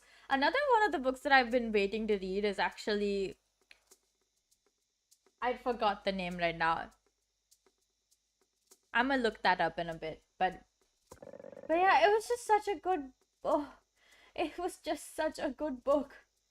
Anyway, so yeah, the ending of the book was very like sad though. Like, not sad, it was like bittersweet in some ways, because they figure out like, oh, that there's like these, amoeba that eat the astrophages, and they figure out how to breed them. They figure out how to like make sure they don't die in the various atmospheres of where the astrophages go to actually like divide and multiply and stuff. So like it was just like, and then something happens that forces him to come back to help his little alien friend. And it's just so well written because like the communication system that he builds to be able to talk to this alien friend, all the challenges they have to face to try to like, figure out, and the hope he has that, oh, actually, because of my alien friend, like I can actually go back to Earth. He's given me enough fuel so that I can go back. And then this disaster happens at the end where he's like, no, if I go back, my alien friend will die and he won't even be able to help his people. So he goes back to help his alien friend because like what happens is the astrophages, the amoeba that eat the astrophages, which are also the astrophages are powering the ships, right? Both of these alien races, well, like the humans and this alien race, both decided to use the astrophages because astrophages store a lot of energy and are able to like use it to propel themselves, and therefore can also propel at to the near to the speed of light, can also propel themselves, can also be used as fuel to propel other things.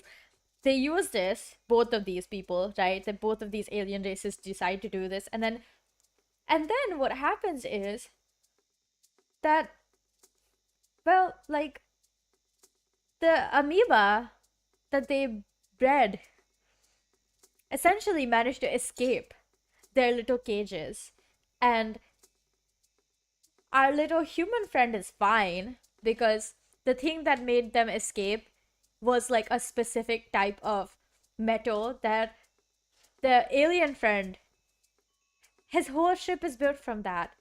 And he's not even like a science guy. The alien guy is like a builder.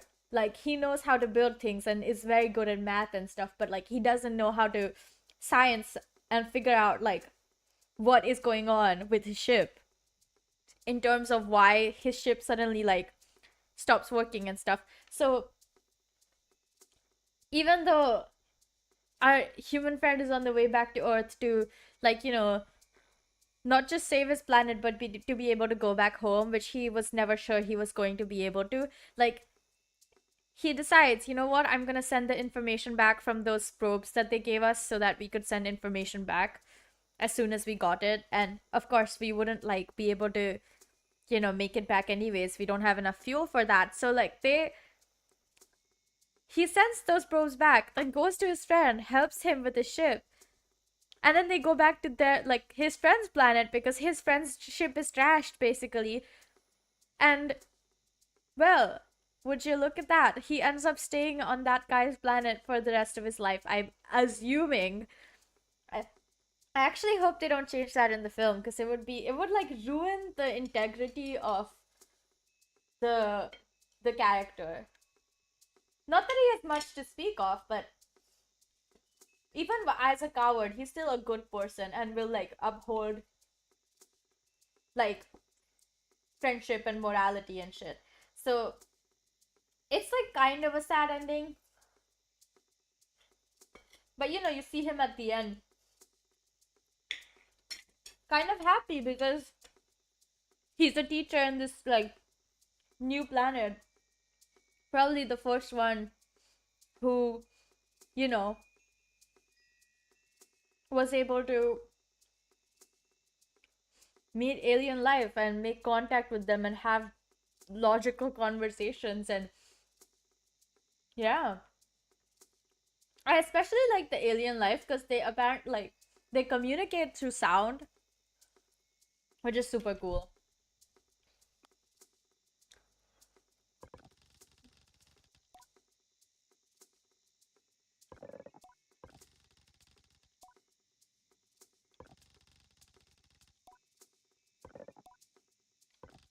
It was just such a good book. I'm just so happy I read it. Like, I cannot explain how much I enjoyed it because like I read it so fast and then immediately was like, wow, it's just so well written. And then went and watched the trailer again to see like what details they might be including and what they might be, you know, like getting rid of. And like I definitely figured out that they're like they definitely revealed a lot like in the trailer. The trailer has like a lot of spoilers for like the rest of the novel where they have like the whole like the alien dude showing up. Very cool, by the way. The alien is very cool. I was just surprised that I was able to like actually get a read on that. It was so cool. Ah! I feel like I'm clipping through like, not clipping through as in like gaming clipping through, but like literally just clipping the side of my little hover bike everywhere. We're here.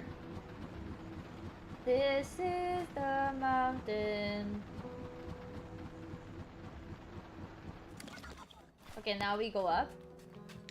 But yeah, really fun book. I enjoyed it so much. And then I found this site, okay, this website that was literally just like a place that... Do I go up here?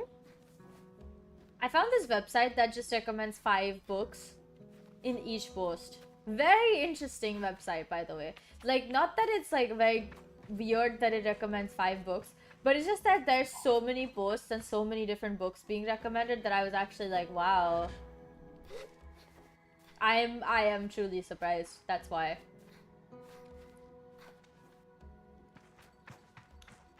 Well, where are we going? I keep falling instead of like remembering to glide. Now where do I have to go? Where's the... Oh, the ship is over there. My bad. My bad. I forgot. Huh.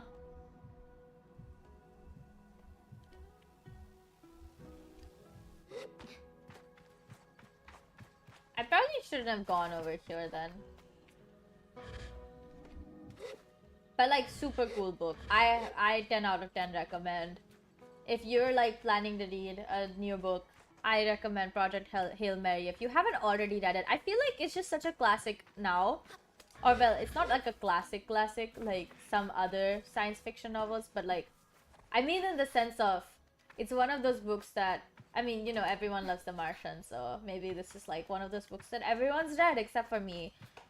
Which would be totally just the worst, by the way, if it were like that, but it is frankly not like that. I just happened to not realize that I could just read the book anytime I wanted.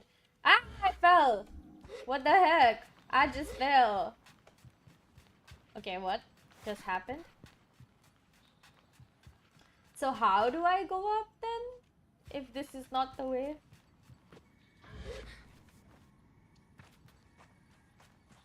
Is this not the way? What?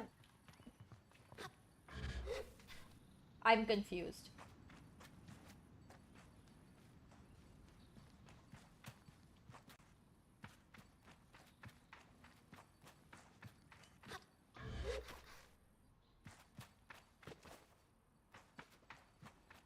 Okay. So this was not it.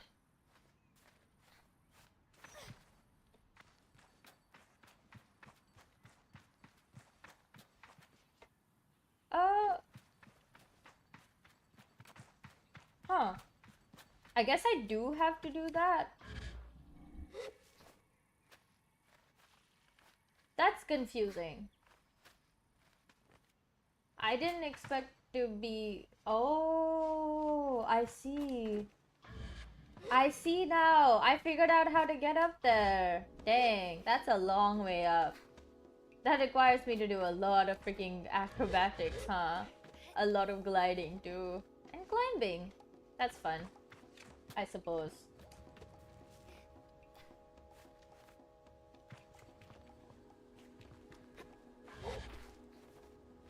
Okay, we're up here at least, so that's good. But yeah, super good book. I'm so glad I actually read it. Because I just really was like, you know what, I should read this. And the same vein like of thought, I should have read The Martian earlier. But I am going to read it very, very soon. So at least that means I get to read it quicker, faster, soon. The music in this game is good. I'm surprised. What is this? Oh, hello. Atomic power supply. I got it! I got what I needed.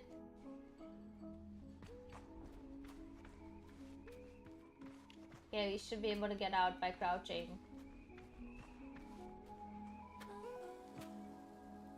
Can I go up? I don't want to go up. The thing. Okay, now to find where my thingy is.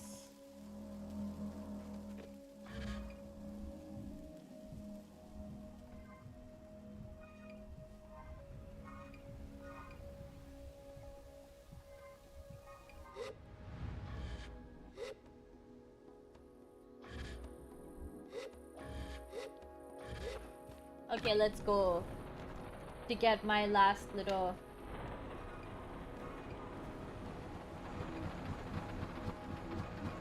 My god, this sputtering is quite bothersome.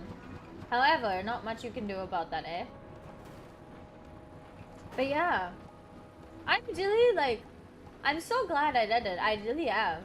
It's just so well written. Even with all the like... the bluster and... How do I... Is this the dam? No, right? Even with like every single like thing that I don't even know how to explain it, guys. It was just so good. It was just that good. Go read it. Go read this book. Oh my god, please. I'm begging, actually, though. It's just that good.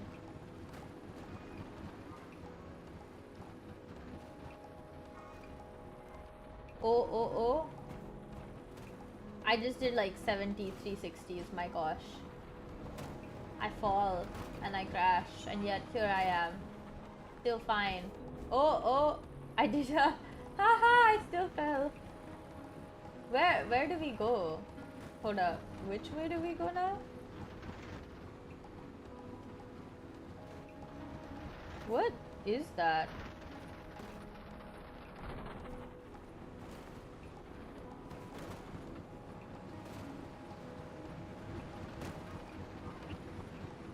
Is it that way?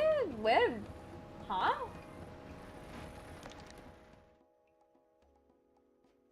Oh.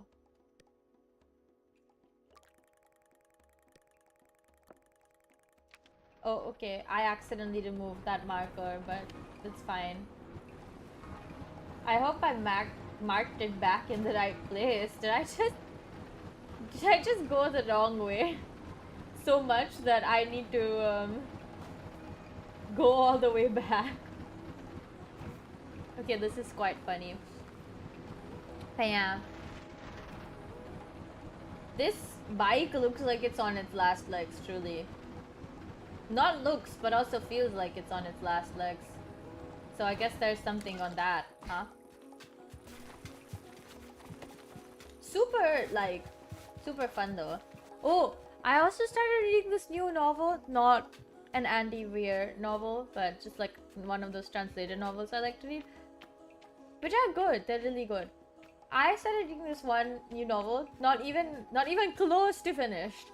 But it surprised me on how funny it was. It's like a reborn MC in a cultivation world with like their junior sister being like a, what's the word now? Now how do I go up? Their junior sister being like the protagonist or whatever. Also half demon. So like not very welcomed in the cultivation world. Anyways, the change is that this martial uncle, which is basically safe to say, of course. Ooh, this is what I need. Oh my god. Oh, I don't know if I was supposed to do that, but I've already done it. So why did no one stop a child like me from going and opening things that maybe I shouldn't have opened?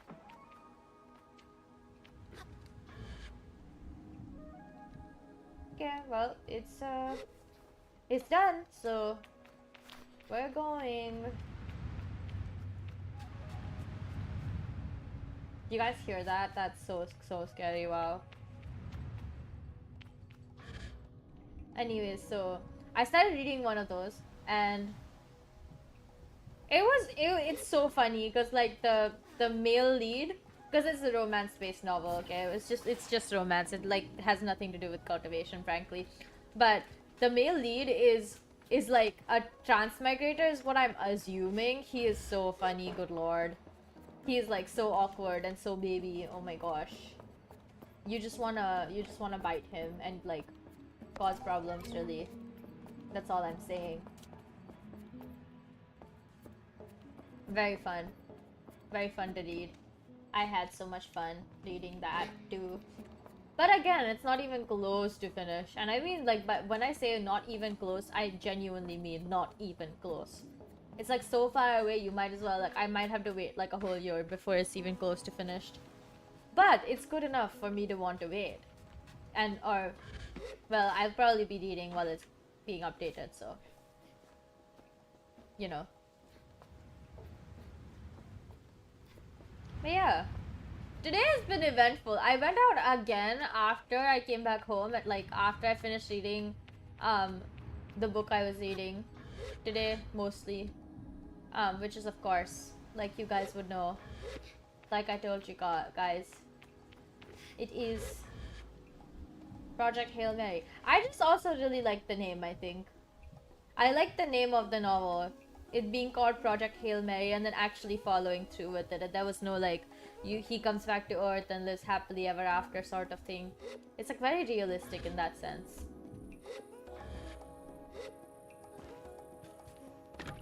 But yeah, very good. Very nice. Very well written. But yeah, I went out again to buy bread. And you might be like, oh my god, Mew, why did you go out just to buy bread? To be fair, I just wanted a snack, so I went out to buy like this specific bread that I really like. And then realized, oh, I could also go and... What's the word again? I could also go and buy vegetables that I didn't buy at the big grocery store because I only needed a little bit, so I would rather go to like a...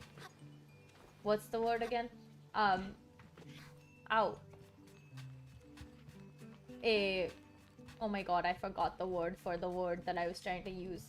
A vegetable seller, just, you know, like, just vegetables, basically.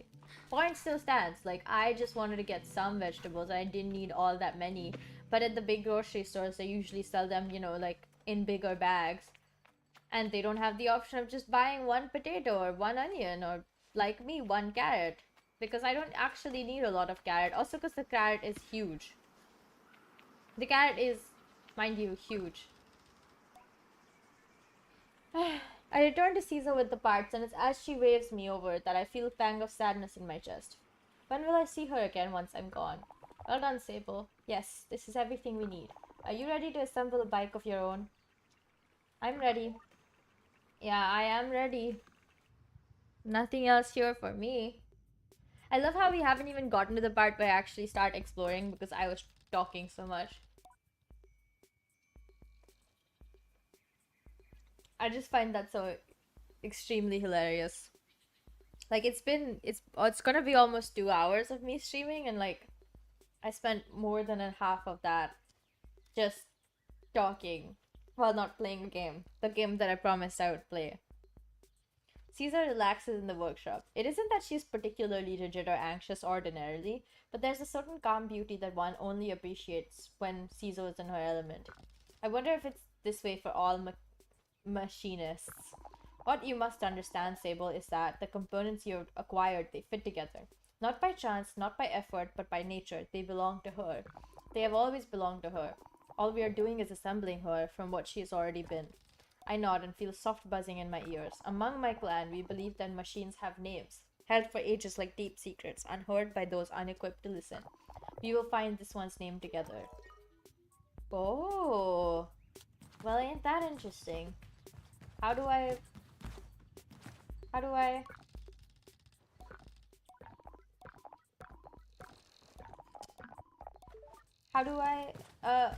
I assemble? What do I assemble?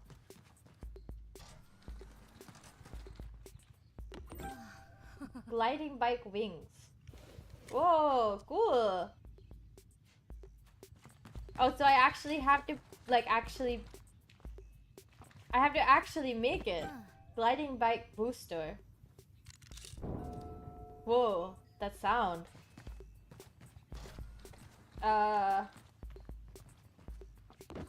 Gliding bike front.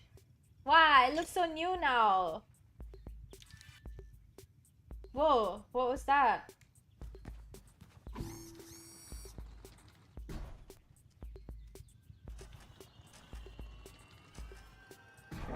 Wow, this looks way better than that rickety old thing, okay? Speak to Caesar, yes. Listen. Caesar tilts her head a moment, leaning closer to Simoon. All at once, I know the hoverbike's name. Simoon, I say it in a whisper to let Caesar know. Simoon. Simoon. Well done, Sable. What does it mean? You should ask her yourself. Caesar looks entirely serious. The bike, to my enduring surprise, says nothing even when I lean close. I tell Simoon that I'm eager to know her better, and Caesar looks quite proudly at the both of us. You are ready then for the gliding. May all the gods turn their faces from you, Sable. An odd blessing, perhaps, but Caesar was prone to such things, and I can read in her tone that it was meant quite sweetly. You must learn to listen to Simoon, to care for her. Seek out my fellow machinists on your travels, Sable. They will teach you the art of machine whispering. Oh, and here, take this. It's a machinist badge. You'll meet plenty of my ilk on your gliding. Show them your worth and they'll give you more badges. I thank Caesar twice for good measure and give a bow. I am ready. I should speak to Jadi about the final gliding ceremony. I cannot use it yet because I am not leaving yet. I mean, it'll be like a hot second before we leave, you know. I really like this. Wow, this is fun. Let's go. Oh no, I'm behind the wall. I am behind. I was behind something. Don't know what, but definitely was behind something. Let's speak to Jadi. Who is like, what is her role in this nomadic tribe, which is not that huge actually. There's like, Sable, the cartographer landed his balloon while you were away. You should go speak to him, see if you can't get a map. I nod and begin to go, but Jadi gestures me back and puts something in my hand.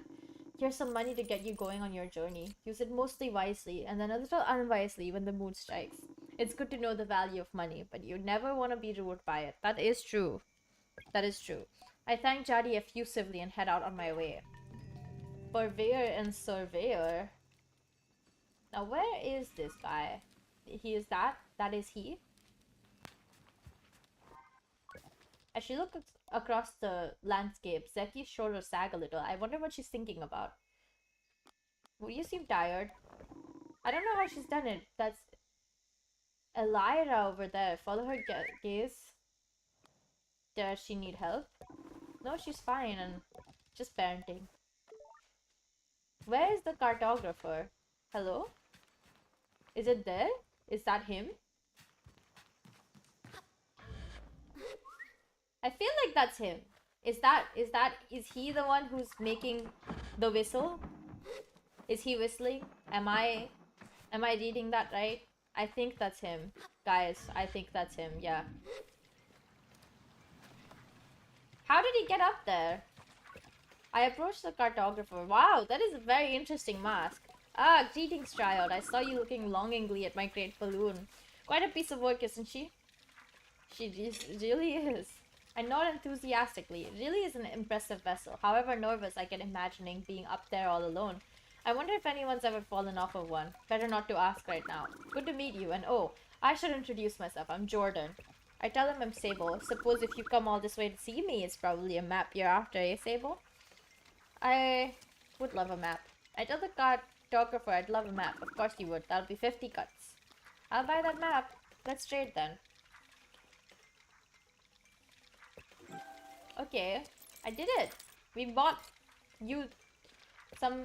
Thank Jordan for the vtuber map and all its vast possibilities. Something about this makes it feel more real. Good luck on your gliding, Sable. I still remember mine. I asked how it was. Short. I knew since I was a boy that cartography was for me, but I spent a little extra time out there just to enjoy the world. Speaking of, keep an eye on the skies, eh? Plenty of my colleagues out there, and they'll have more maps to sell you from Hakoa to the Sodic Waste. This is a long game then. I thank Jordan for the tip and say goodbye. Farewell, child. Oh. Wow. I can fast travel. How do I... Dude, this is so hard to like navigate, not gonna lie. I'm right here. That was... There's like a lot of things. This is a proper topographic map, huh? I love those. I've basically explored all of this ridge area, but I haven't been able to cross over that side because of the walls. But maybe I will be able to. But there isn't much to see. It's just desert out there. So I guess the way to go is actually over this side. Look at this. There's an opening here for me to leave. Cool. I know some things now. Quite a few things now. Lovely. Good to know. I really haven't even finished the introduction of the game. Like the prologue part to actually start the everything. I return to Jadi with a new lightness, and it makes the weight of my departure feel heavier still. What a strange day. Sable, is that a badge you've got there? Caesar gave it to me. I told Jadi that Caesar gave me the badge. Then you must have earned it. Well done. I gave a bow of thanks. Well done. Well, Sable, if you keep this up, you'll be headed for the mask caster in no time. I try to think about going to a mask caster, but it seems impossibly far away. Imagine choosing what I want to be. Imagine choosing what I want to be forever. I know what you're thinking, but don't worry about it. You'll get plenty of badges when you're out there, and once you've got 3 alike, you can trade it for that mask. But don't feel like it's your first mask is your final choice. The gliding is about freedom and exploration. I suggest you claim as many masks as you wish. Only at your final ceremony will you be asked to choose one. How will I choose one? You'll have to feel it out, but when you know, you'll know. Now, the tone of her now put the butterflies back in my stomach. With all this done, there's only one thing left. It's time then, isn't it? Time to walk through the face door at the Temple of Rohana. There, you'll assemble your gliding mask and go. There are things I wish to convey to Jadi here, depths of love and gratitude and fear and worry and hope. And though I find myself unable to speak any of it in words, I know she understands. Before you leave, child, I made you these. They're dyed with traditional Ibexi maroon. I hope they will provide you great comfort out in the desert. Aw. When you leave today, you will no longer be Sable, grandchild of the Ibexi. You will simply be Sable and the rest will come. But no matter what you are, no matter where your journey takes you, I will always know you, I will always love you, and I will see you again.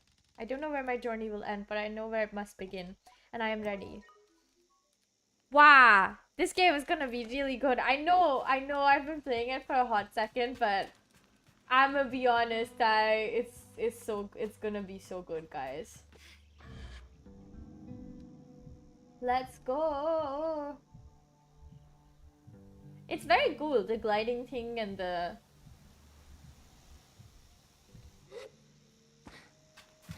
I'm guessing like the idea of flinging myself off cliffs to see what's up is so fun actually. I am invested in said cliff throwing and cliff flinging myself off cliffs and seeing where that takes me. Also, this temple looks so cool. Like, whoa, actually.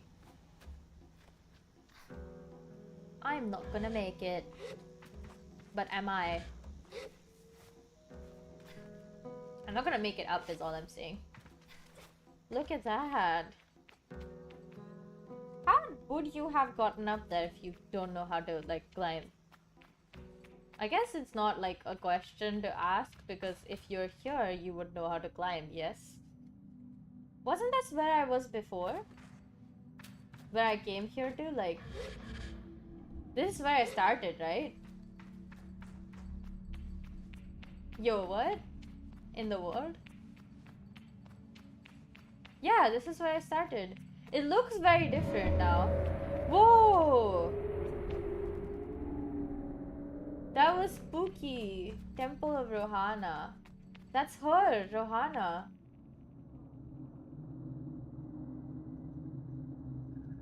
Yes, she looks very godly. That is very cool. So now I gotta go to her, I guess. That's not the way, I don't think. How do I get to her? How do I get to you, indeed? Okay, so I gotta go get myself up there somehow. Oh no, I'm falling. Oh no. Oh no. This is not what I wanted. There are wooden statues of some strange kind. I am assuming they are pilgrims or something. They all chose to just come and exist here. Wooden? Stone? I don't know what kind of statues they are, but I am assuming they are something important? Maybe. Who knows if they are important or not? I honestly cannot figure out the deal here, you know? This is where I was. I guess...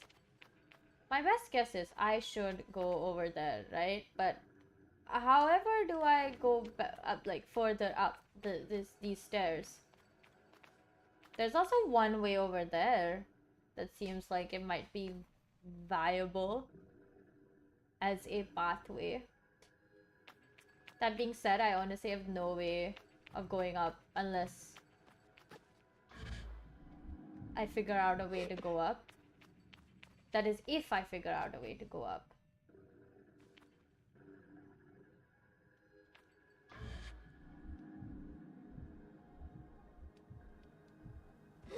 Okay. I think I've figured out a way to go up, but genuinely... Oh, no, no, no, no, no, no, no. I do not want to fall. I fell. I fell down, like, further down than I realized. I'm not where I wanted to be, but okay. It's fine. We'll make our way up again. That's just how it is in these parts. I guess this is really the part of the story where you have to journey your way up to places. I must say, this feels like a journey. I'm gonna get the game. I'm gonna tell you guys what I'm planning to get. All of the Steam games that I'm planning to buy this time in the sale. And then, you know, you guys can tell me if you think I should buy a different game instead of the one that I'm definitely getting. Well, I'm getting several. I'm getting like 15 games at least, so that's something, you know. Oh, I have to unlock all 3. That's the mask.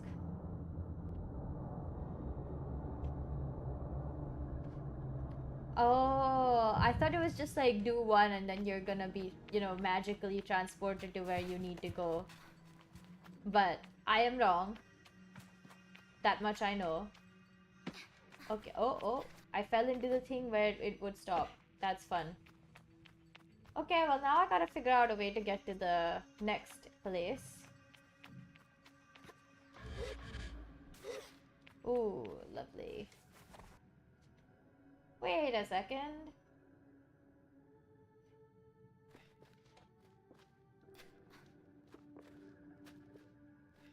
Won't you wait a second? I don't know where to go.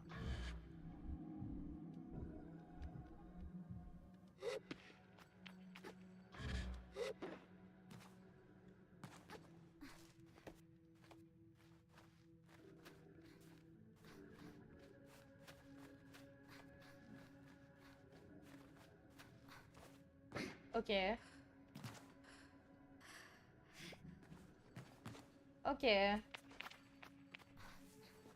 I think I'm figuring out how this is supposed to be, but I, for the life of me, don't think I know what I'm doing. But, like, it's just platforming. It can't be that difficult, because it is not.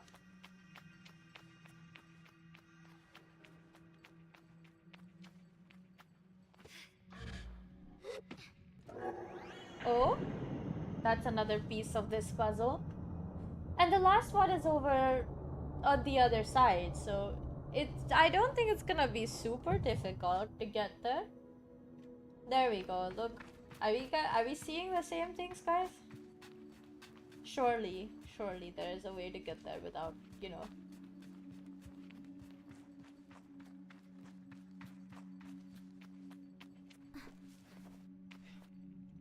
Okay. Oh, hello. That doesn't seem right.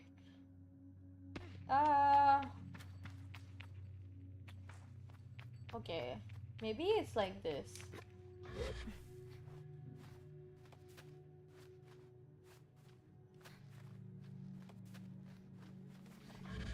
Okay. Yeah, we got somewhere at least, so that's good.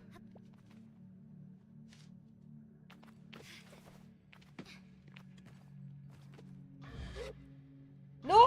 Oh my god. Okay, lesson learned. I should probably stop doing that.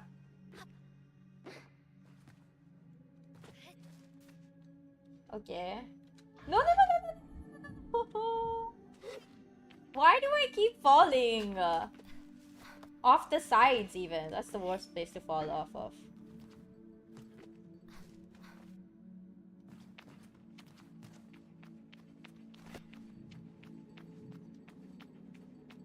Good lord.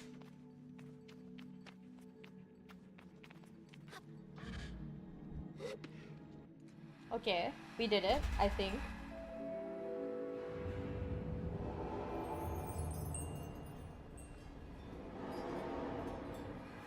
Wow, this is very spooky. Oh, they all have masks suddenly form on them. That's not creepy at all.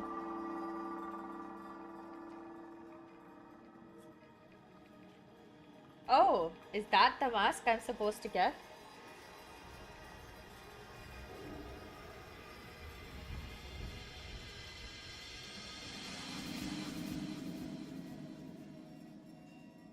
There's no other option, huh? Where did it go? That is so creepy. Like, look, if I didn't know that this was something that was supposed to happen, I would be so freaking creeped out by this whole menage of... You guys see this? This feels like a cult. Also, one of them doesn't have a mask. I wonder what happened there. Is that the mask I received? Return to camp. I can do that indeed. God, that is so creepy. Genuinely, that is so creepy. This whole process seems a lot like cult rituals, but it also feels like incredibly like divine and mystical, so I still haven't gotten close to finishing my potato. I like ate half of it. Sort of happening, guys. It's taking its time, really. I don't resent it for what it is. Potato. Much like other things, it's just potato, you know? What did I step on? I don't know.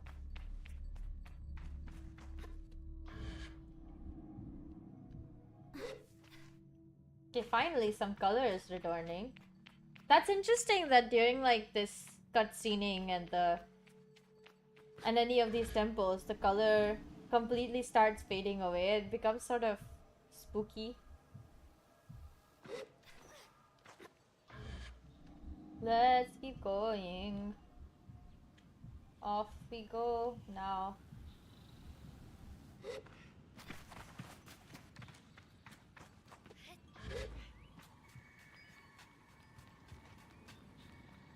I also told Hex to read Project Hail Mary. So have I told you guys I read Dune like this and then told Hex to read Dune? Because like we both wanted to read it. And I was gonna go watch Dune 2, and this is like, oh, so I read Dune, like the entirety of the book. And then, okay, the problem is, I liked the first book and enjoyed it, and then really got kind of annoyed at the second and haven't been able to finish it. But I want to, so maybe I'll just pick it up because I'm stubborn. Hello, Sable. Jadi's voice echoes strangely through the machine, yet it warms me. Well, Sable, this is it. By the time you hear this, we will have gone. The gliding is a journey that you must begin alone. There's a certain nuance lost in transmission. And for that I am grateful. It would be far too much to hear the cracks in her voice and not run weepily into her arms to stay forever, but I am ready, so I close my eyes and listen. But though you go busy yourself, you are not without friends, you are not without family, you are not without love. These things you will always carry with you as you do your mask. And I know I'm not supposed to do this, but if I were you, I might go and see Utari. They're the machinists at Burnt Oak Station and among Cecil's closest friends. Utari is a good contact to have on one's gliding, and a fine way to get another machinist badge if you're so inclined. Only a suggestion though. As for us, I'll send another message once we've returned to Uwer. So keep an eye on the post boxes and try not to forget us. She takes a long breath and I forget that things as easy as breathing could ever exist. The world is waiting, Sable. Good luck. What? That is so wild. They just left? They left me without even saying bye. Where's my... What?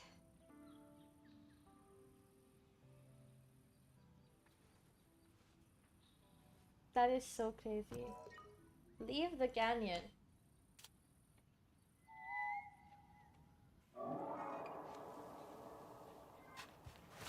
What was that? Oh my god! That's my hover car. Hover bike. Whoa, my hover bike is so cool. It's so much better than the old rickety one. Whoa. This is how you leave the canyon, right? Wow. The world awaits. I took 2 hours just to get out of the canyon. Imagine how long I take to finish this game. Possibly forever.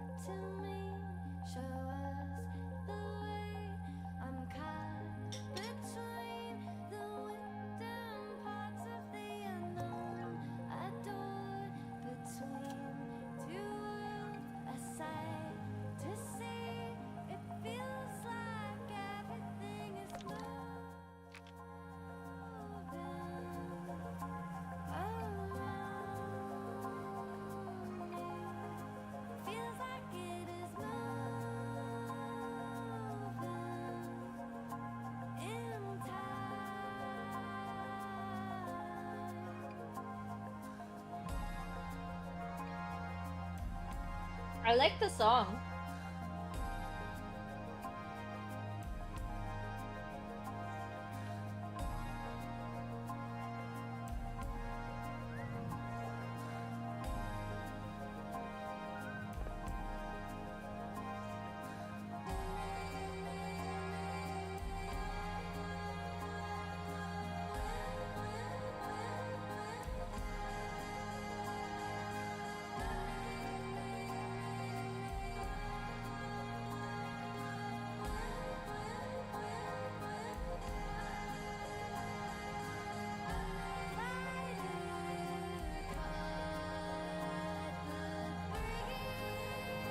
The the music is good.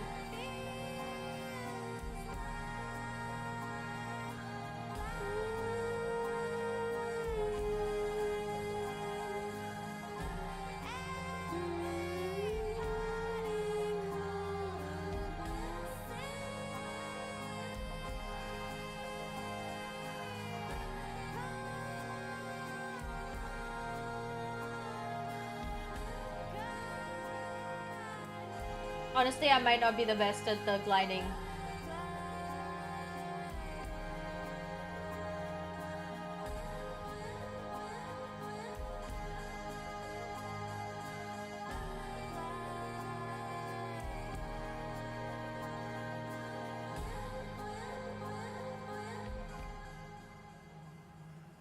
Wow, the music stopped when I get close to real people. And a camp, mostly. This is so cool! Oh my god. Hello.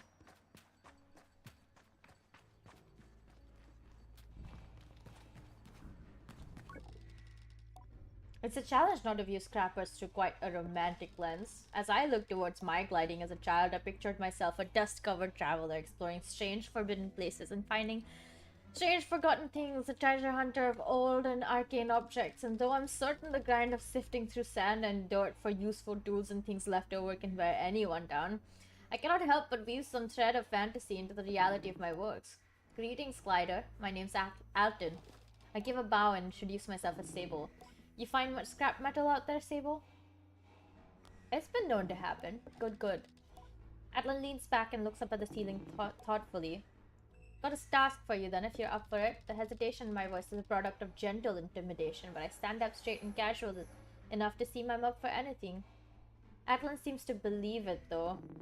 I need scrap, Sable, and lots of it. Shouldn't say it like that. Gliding's odd, eh? You have nothing to do, so you have everything to do. Wonder if anyone's ever spent their gliding just lying around. I don't know if that counts as a gliding. I say with a smirk that I don't imagine that would count as a gliding, but at the same time I wonder if some people do go out and use the time to simply be with themselves in a safe and reflective space. Would it matter much what mask we choose if we found our purpose deep within? Actually, yeah, that's so real.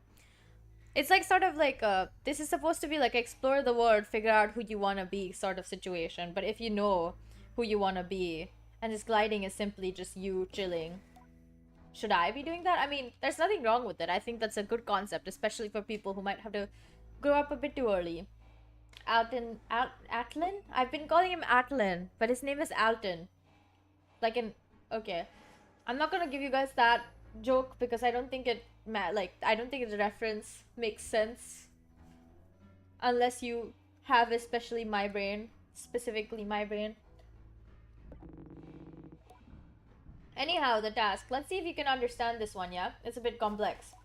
I tell him I'm ready. Go out, find scrap, bring it to me. Is that all? What do you mean, is that all? That's scrapping. You want the job or not? Okay. Good to know.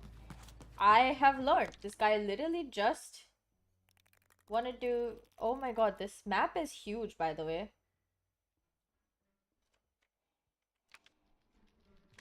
This map be huge.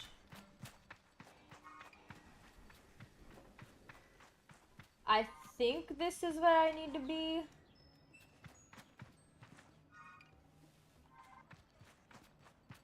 Like, who's that? They're just sort of running? Should I be scared? I mean, it's definitely somewhere here. Maybe it's further in. Where's my bike?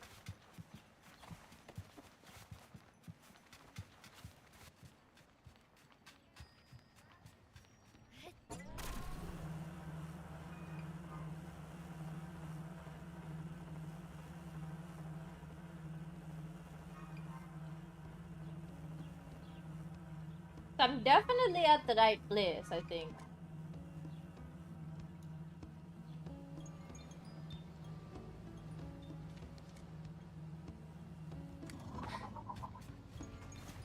Not just I think, I know now. I should know at least. Jump egg! Found another one.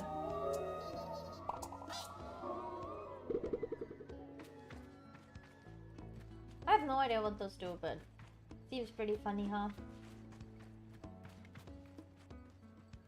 It literally is just like an exploring and you chill and you like talk to people, do some quests and stuff, right? Like if I'm not wrong. Well met, glider. What is in that glass vial? Oh, I made this. It's a color palette for a hover bike, inspired by my work as a hoarder. Here, take some, I insist. I'd be very proud to see you riding a bike with my color, Sable. Well met, glider. What's up with the statue? Oh, you may recognize her, Oana.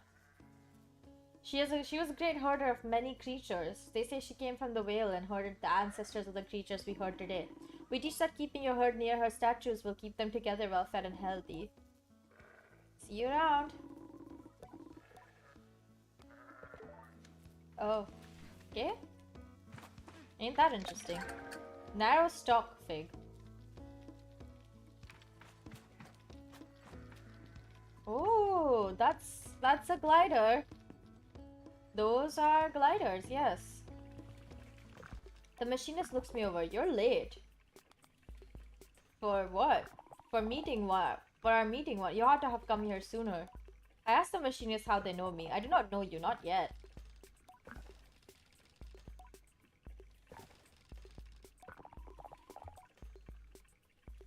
My name is Utari. Of immediate relevance to you is that I'm a friend of Cizo. If Cizo alerted them to my impending arrival, perhaps she looks out for me and sets waypoints and oases along my gliding. A comforting thought. No, it was your hover bike.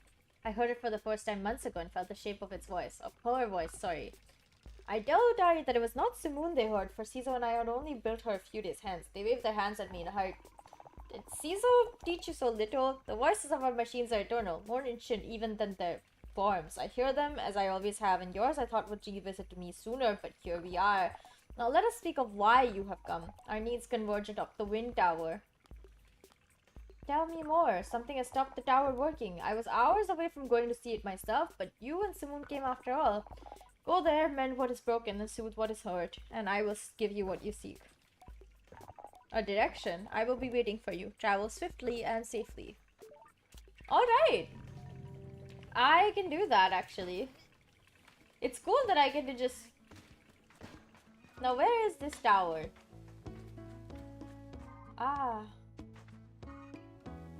I don't know what the tower is, but you know what they say. Let's go get my bike first and then move our way towards this said tower.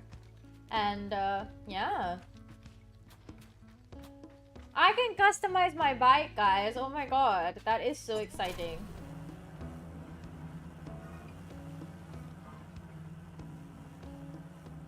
Oh,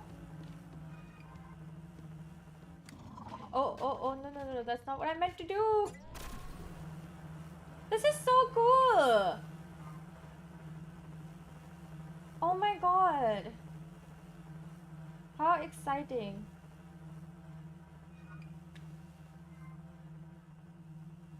I'm on the 13th day of my gliding. Well, I guess this is technically the 3rd day of my gliding, but you know what I mean.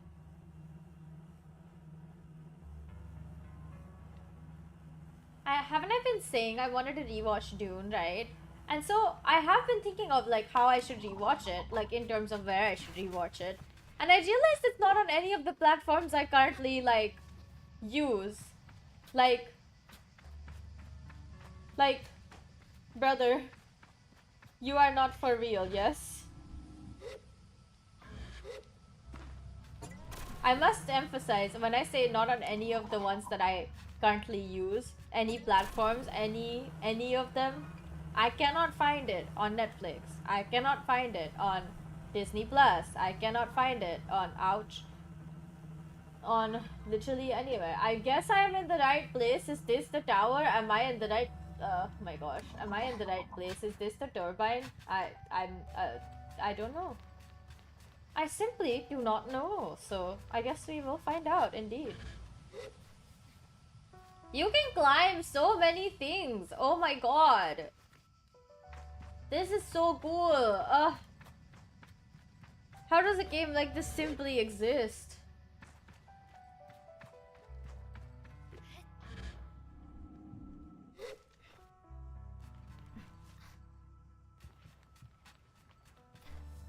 Oh? There is a something here that I cannot see, apparently. Did you guys see that? I like climbed an invisible wall. I swear there's nothing there. Am I hallucinating? That would be really bad, by the way.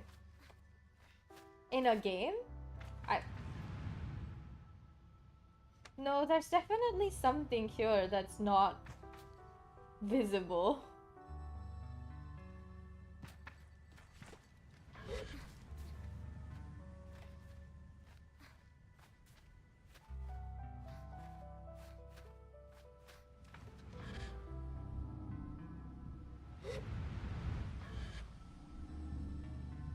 Okay, well that's strange.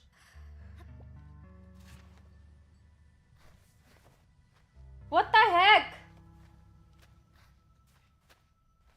Why does that keep happening?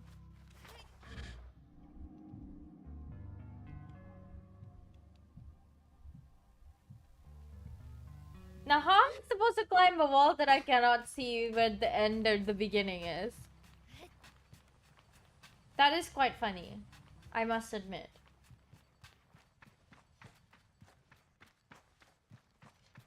Maybe that's a sign I should stop for today, you know?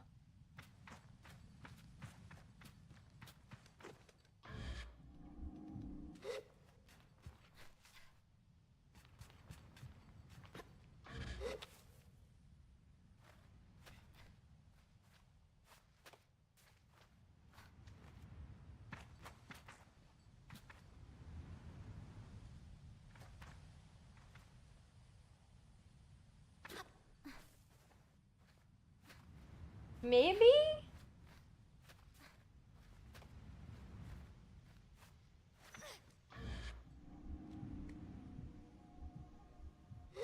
This makes sense. Eventually, this makes sense.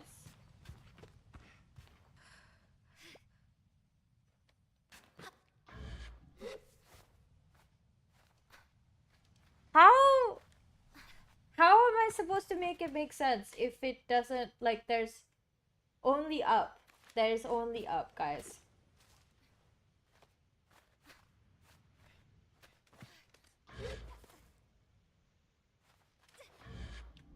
What in the world? Yeah, I think this is a sign.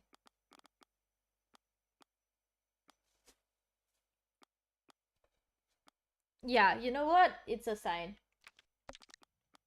How do I...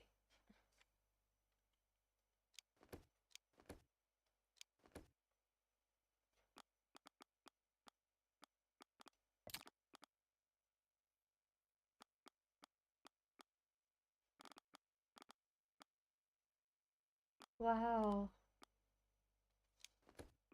Wow.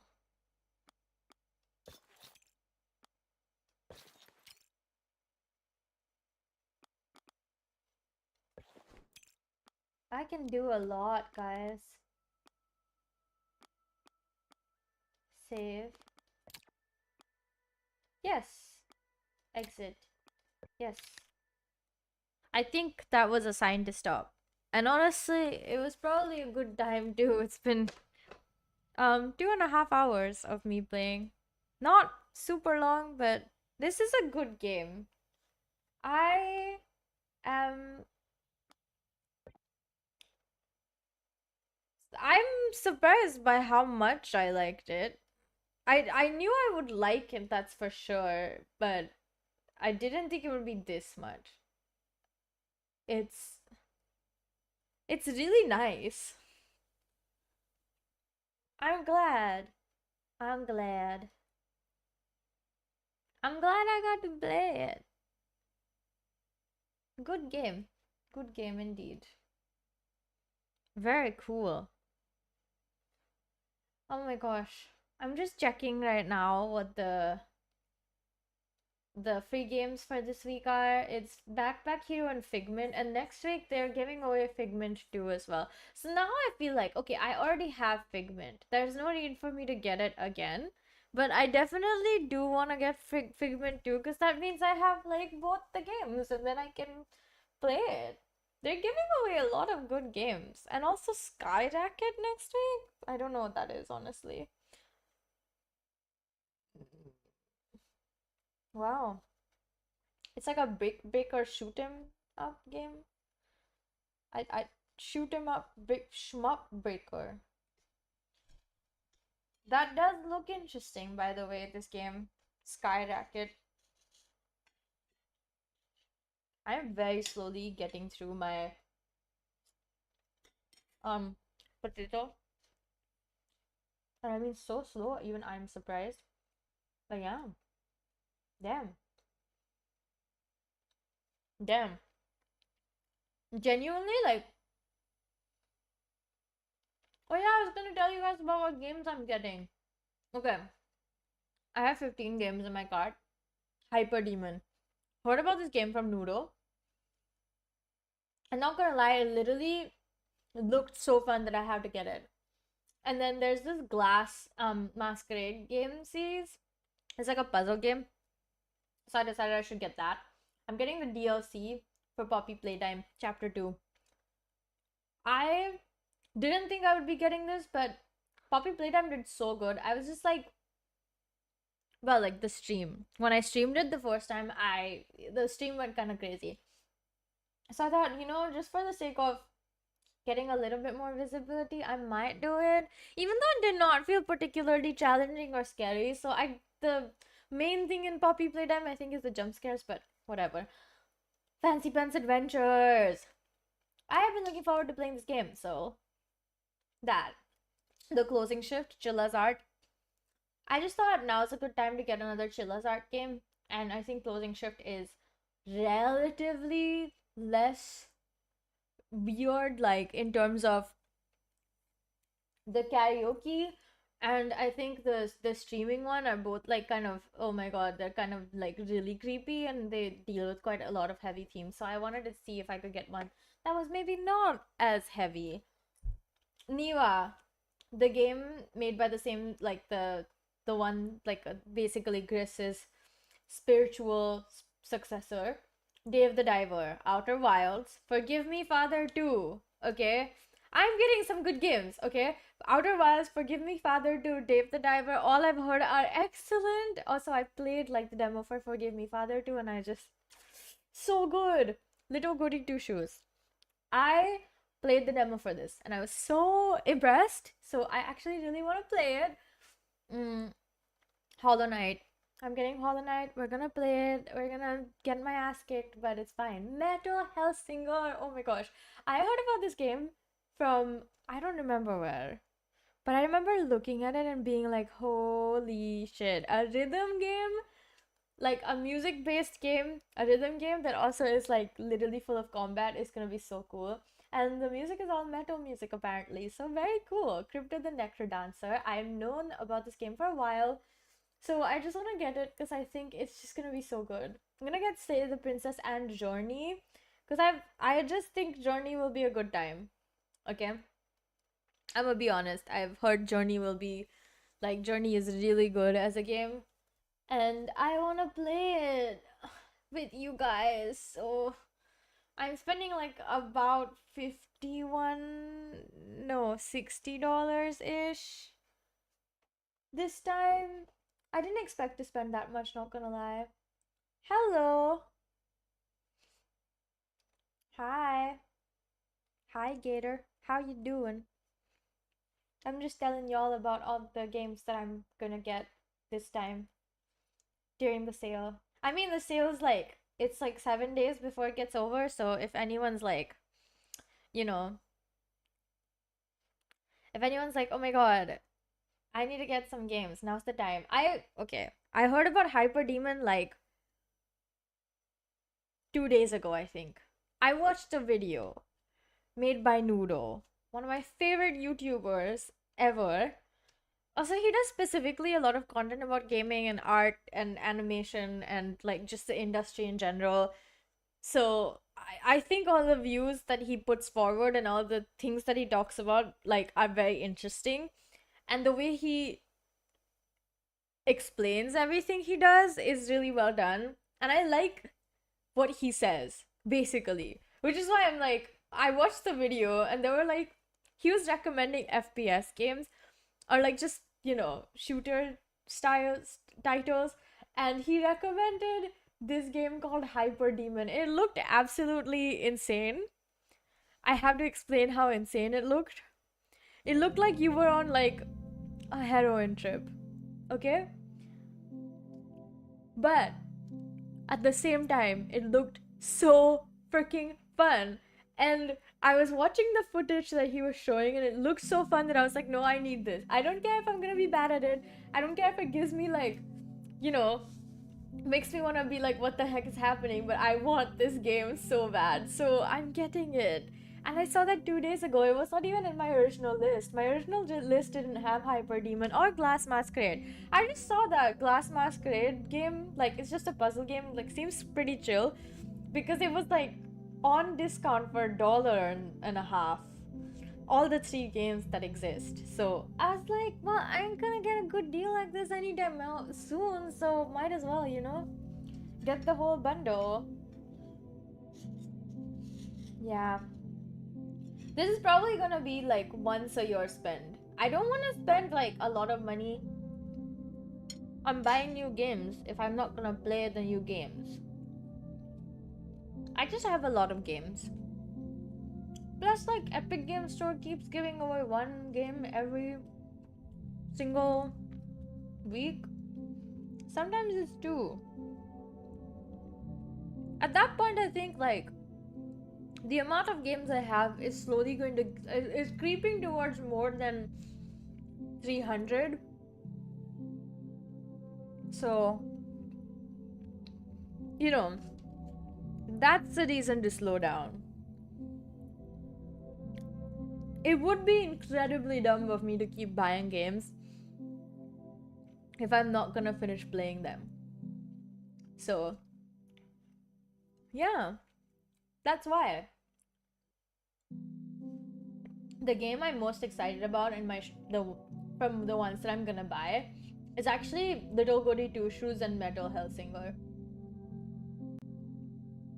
Metal Hellsinger, because I saw the footage of the game and I was literally like, I need this game more than I've needed anything. Just for context, it's a rhythm game with FPS. It actually does require you to be doing things. It has a demo if you guys want to try it. I'm gonna get it regardless because I just feel like I need it. I don't care if I'm bad at it, I just need it. Just that bad. I think it'll be so fun and I cannot wait to try it out with you guys. I have questions though. Do you guys think like I actually give good like, am I articulate when I talk about games? Because I feel like sometimes I'm not. Sometimes it's just like slop. It's literally just like, oh, this game good, play it. And other times I'm able to describe problems and talk about like pinpoint what I like and dislike about a game pretty much instantly. So I'm curious what you guys think about my level of skill when I talk about games. Like, do I sound like a gamer? Like an experienced gamer? I don't think I sound like an experienced gamer. I feel like I more than often probably sound like somebody who plays games, oh my god, and knows a little bit, but you know, not enough, in my opinion. But I do engage with the industry more than I thought I would. You know? It's strange because I never thought that I'd be so much into experiencing so many different types of games. Like, I know I like gaming. That much I was sure about. But I just thought it would end up being like a situation where I play to my strengths and not really try anything new. But as of right now, it's just been trying new things instead of finding like one genre to stick to. But to be fair, I do really like trying new things, so I can't help myself. Oh my god, I'm so excited to play all these new games. I'm gonna buy them, all these new games, this weekend so we can start playing them next week. But to like really honestly, that I already have so many games I want to play and start going through that I don't even know when these new ones will end up on my list. I really should be playing games outside of stream. And I do sometimes. But when classes start, I definitely won't have time outside of streaming. I know that because like I'm probably gonna be doing other things too outside of streaming. You know? So, yeah.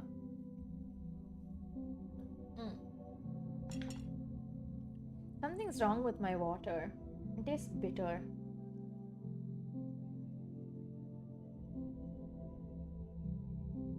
I don't think I should drink that.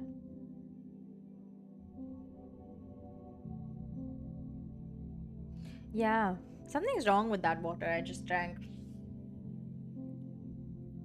Anyways, I won't drink any more of it. But yeah. Man, this game that I just tried today, Sable, was so good.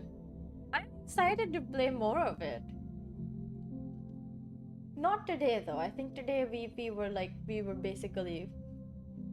basically cut off. Oh my gosh. Oh my god.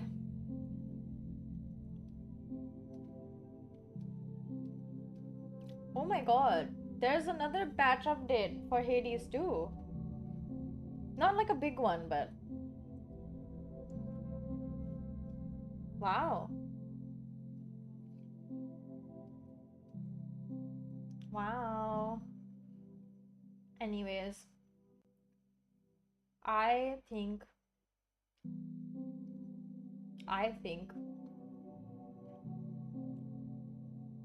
I'm not thinking. That is what's happening. Also, I just saw this new like thing that's showing up on YouTube is top fans. You're like, how did you get 50 XP already? That's so crazy. Huh. I have no idea how that works, do I? But okay. It's pretty cool. I guess. I'm confused. What is that? How do you get the #1 fan already? Wow. That's exciting. I mean, Poppy Playtime already has chapter 3 and 4, but I think I'll just play chapter 2 for now. Cause like, I don't want to get 3 and 4 just yet. Okay?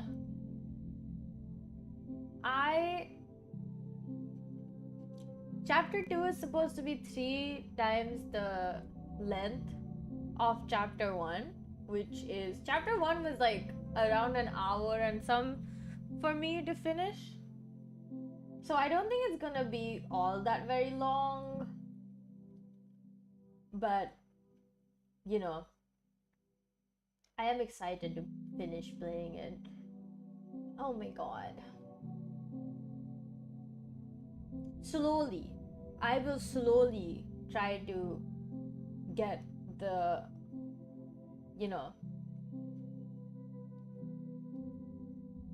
get the whole, finish the whole thing. One chapter by chapter. When do you guys think I should play Poppy Playtime then? Should we wait until Halloween time comes around? Because that's what I was gonna do, is save all the fun, scary horror games for when Halloween shows up eventually. Like, it's currently July. It's not gonna be that very long. But,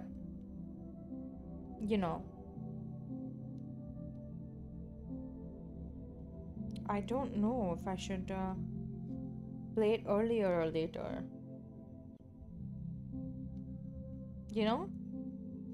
Because then what would I even do during Halloween? At the moment, I don't know.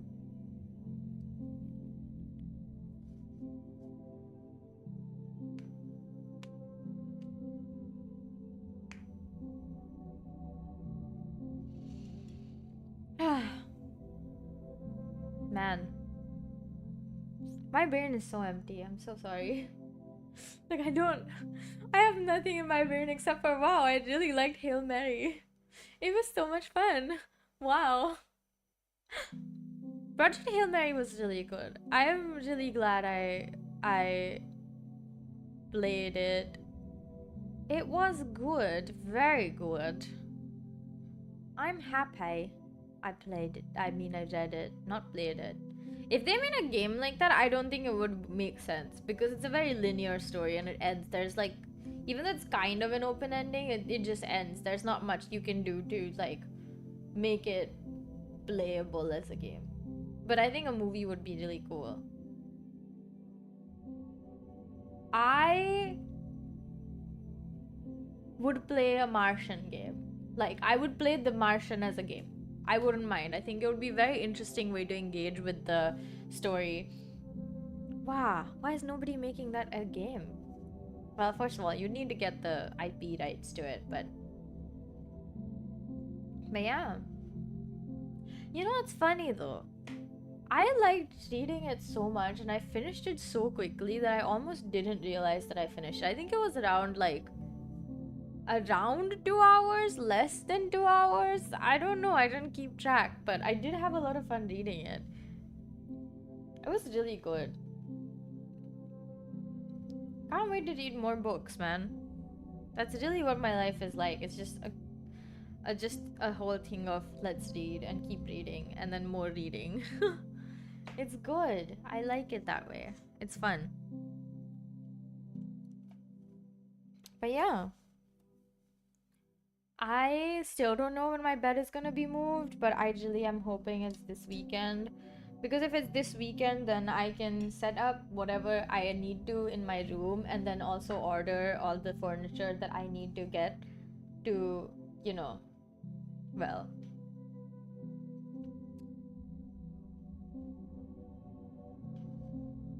yeah, order all the furniture I need to get and then move on with my life, I suppose. On some level, that is it.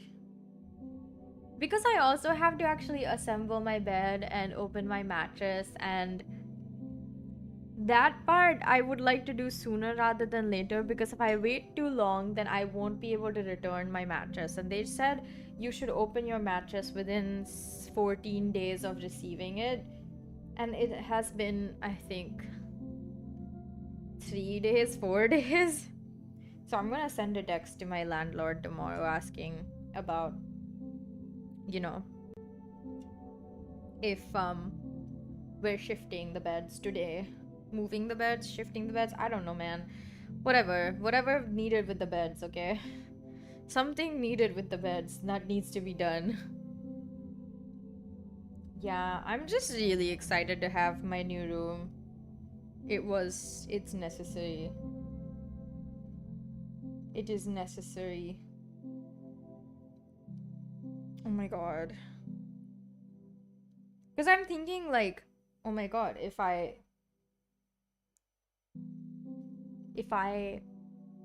if he waits too long, I will have to, like, do things when classes start, and I don't want to be settling my room orientation and all of that stuff. Not even orientation. What do you mean orientation? Mew room orientation. I mean, like, the room layout, okay? I just want to figure it and fix it and not have to think about it later. Because right now, I have the time and the energy and, like, the enthusiasm for it. Later, I probably won't. I will be busy, and I know that, and that's why I'm like, I probably won't be enthusiastic about it because I wouldn't want to be here. Also, it's almost 3 days to be 1 month till I've been back. I'm being very honest when I say this, but I can't believe I'm already gonna be back. Like, it's already gonna be a month since I've been back in Singapore. Because, dang, like, it doesn't feel like a month. It feels like longer. And yet, at the same time, it doesn't feel like even a day has passed. Though it definitely feels like more than a day has passed. Can't help that, though, I think. That one you can't really not, like, you can't unsee it because it's just so prominent. But it doesn't feel like a month, it feels like longer. But at the same time, it feels like, oh my god, how has it already been a month? It doesn't feel like it should be a month.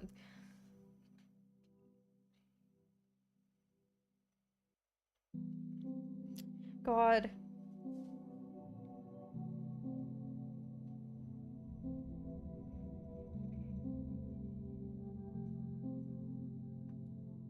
Ah, okay. I'm done sighing and thinking about beds and rooms and things. I had fun today. I'm glad I get to do this. And I'm glad I was alright, that there was no fire, there was nothing, it was just a false alarm. But it just shook me for a bit, so I needed to take that day off. And I thought about streaming yesterday, but then I kind of was just sleeping, so kind of slept the whole day. When I woke up, it was kind of 12 a.m. and then I went back to sleep because I was like, well, it's too late now. It's too late to want to stream. But yeah, I am going to see y'all tomorrow when we rig Cat Mew. I feel like every week is just like, it's like the same few things. Like, and I don't mean it in a bad way, it's a good thing. But like, it just feels like, oh my god, same, same, same. And then it's like, oh, we're doing rigging today. And then it goes back to same, same, same. It's so strange. But anyways, it's fine. It's like Friday already. What the heck? It's Friday already? Jesus. I just came through Monday and now it's almost Friday.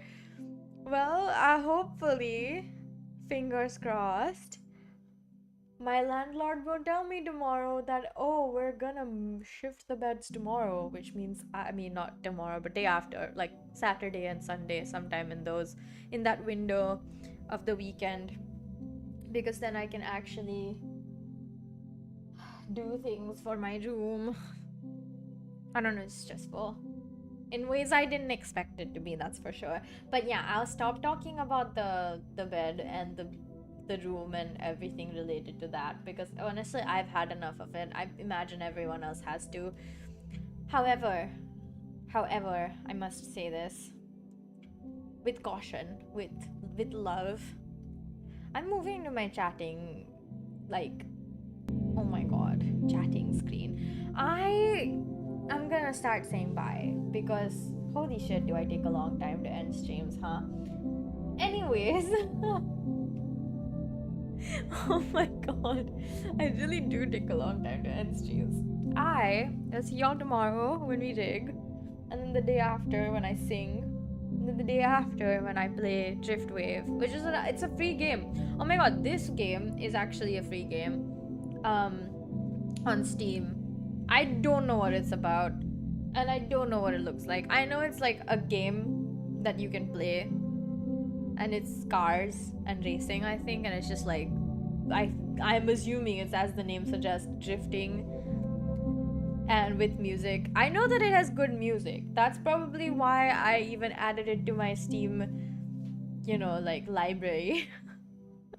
I often add things based on when people have said it has good music, because if it has good music, there's like a high chance that it's a good game.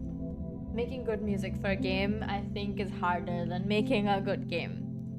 Also, you'd probably have to find someone who can make good music, which by in itself, it's not that difficult, but it is difficult if you want somebody who can do it, for games. But that's besides the point. I will see y'all tomorrow. I really, really appreciate all the love and support. Thank you so much for hanging out with me and listening to me talk for like lot of time. I think the actual time of the gaming part was actually just like an hour or something, and the rest was spent just chatting. Me one-sidedly telling you guys about things happening in my brain, and you guys listening, which is so nice of you. Oh my god. I really appreciate it. I'm getting kind of sleepy. I ate a single potato, and also cake, so I should be pretty full for a while. That is if I don't stay up too late, and I'm probably gonna sleep soon, so hopefully that ends up well. Because I want to wake up at a decent time tomorrow, because, like, I have food, so I might as well eat it types. I will see y'all tomorrow. Take care of yourselves, eat well and sleep well, and remember to hydrate, and, y'all are great. I'm proud of y'all. Just saying. For whatever it is that you've done today. Even if you haven't done anything. I will see y'all tomorrow. Bye-bye now.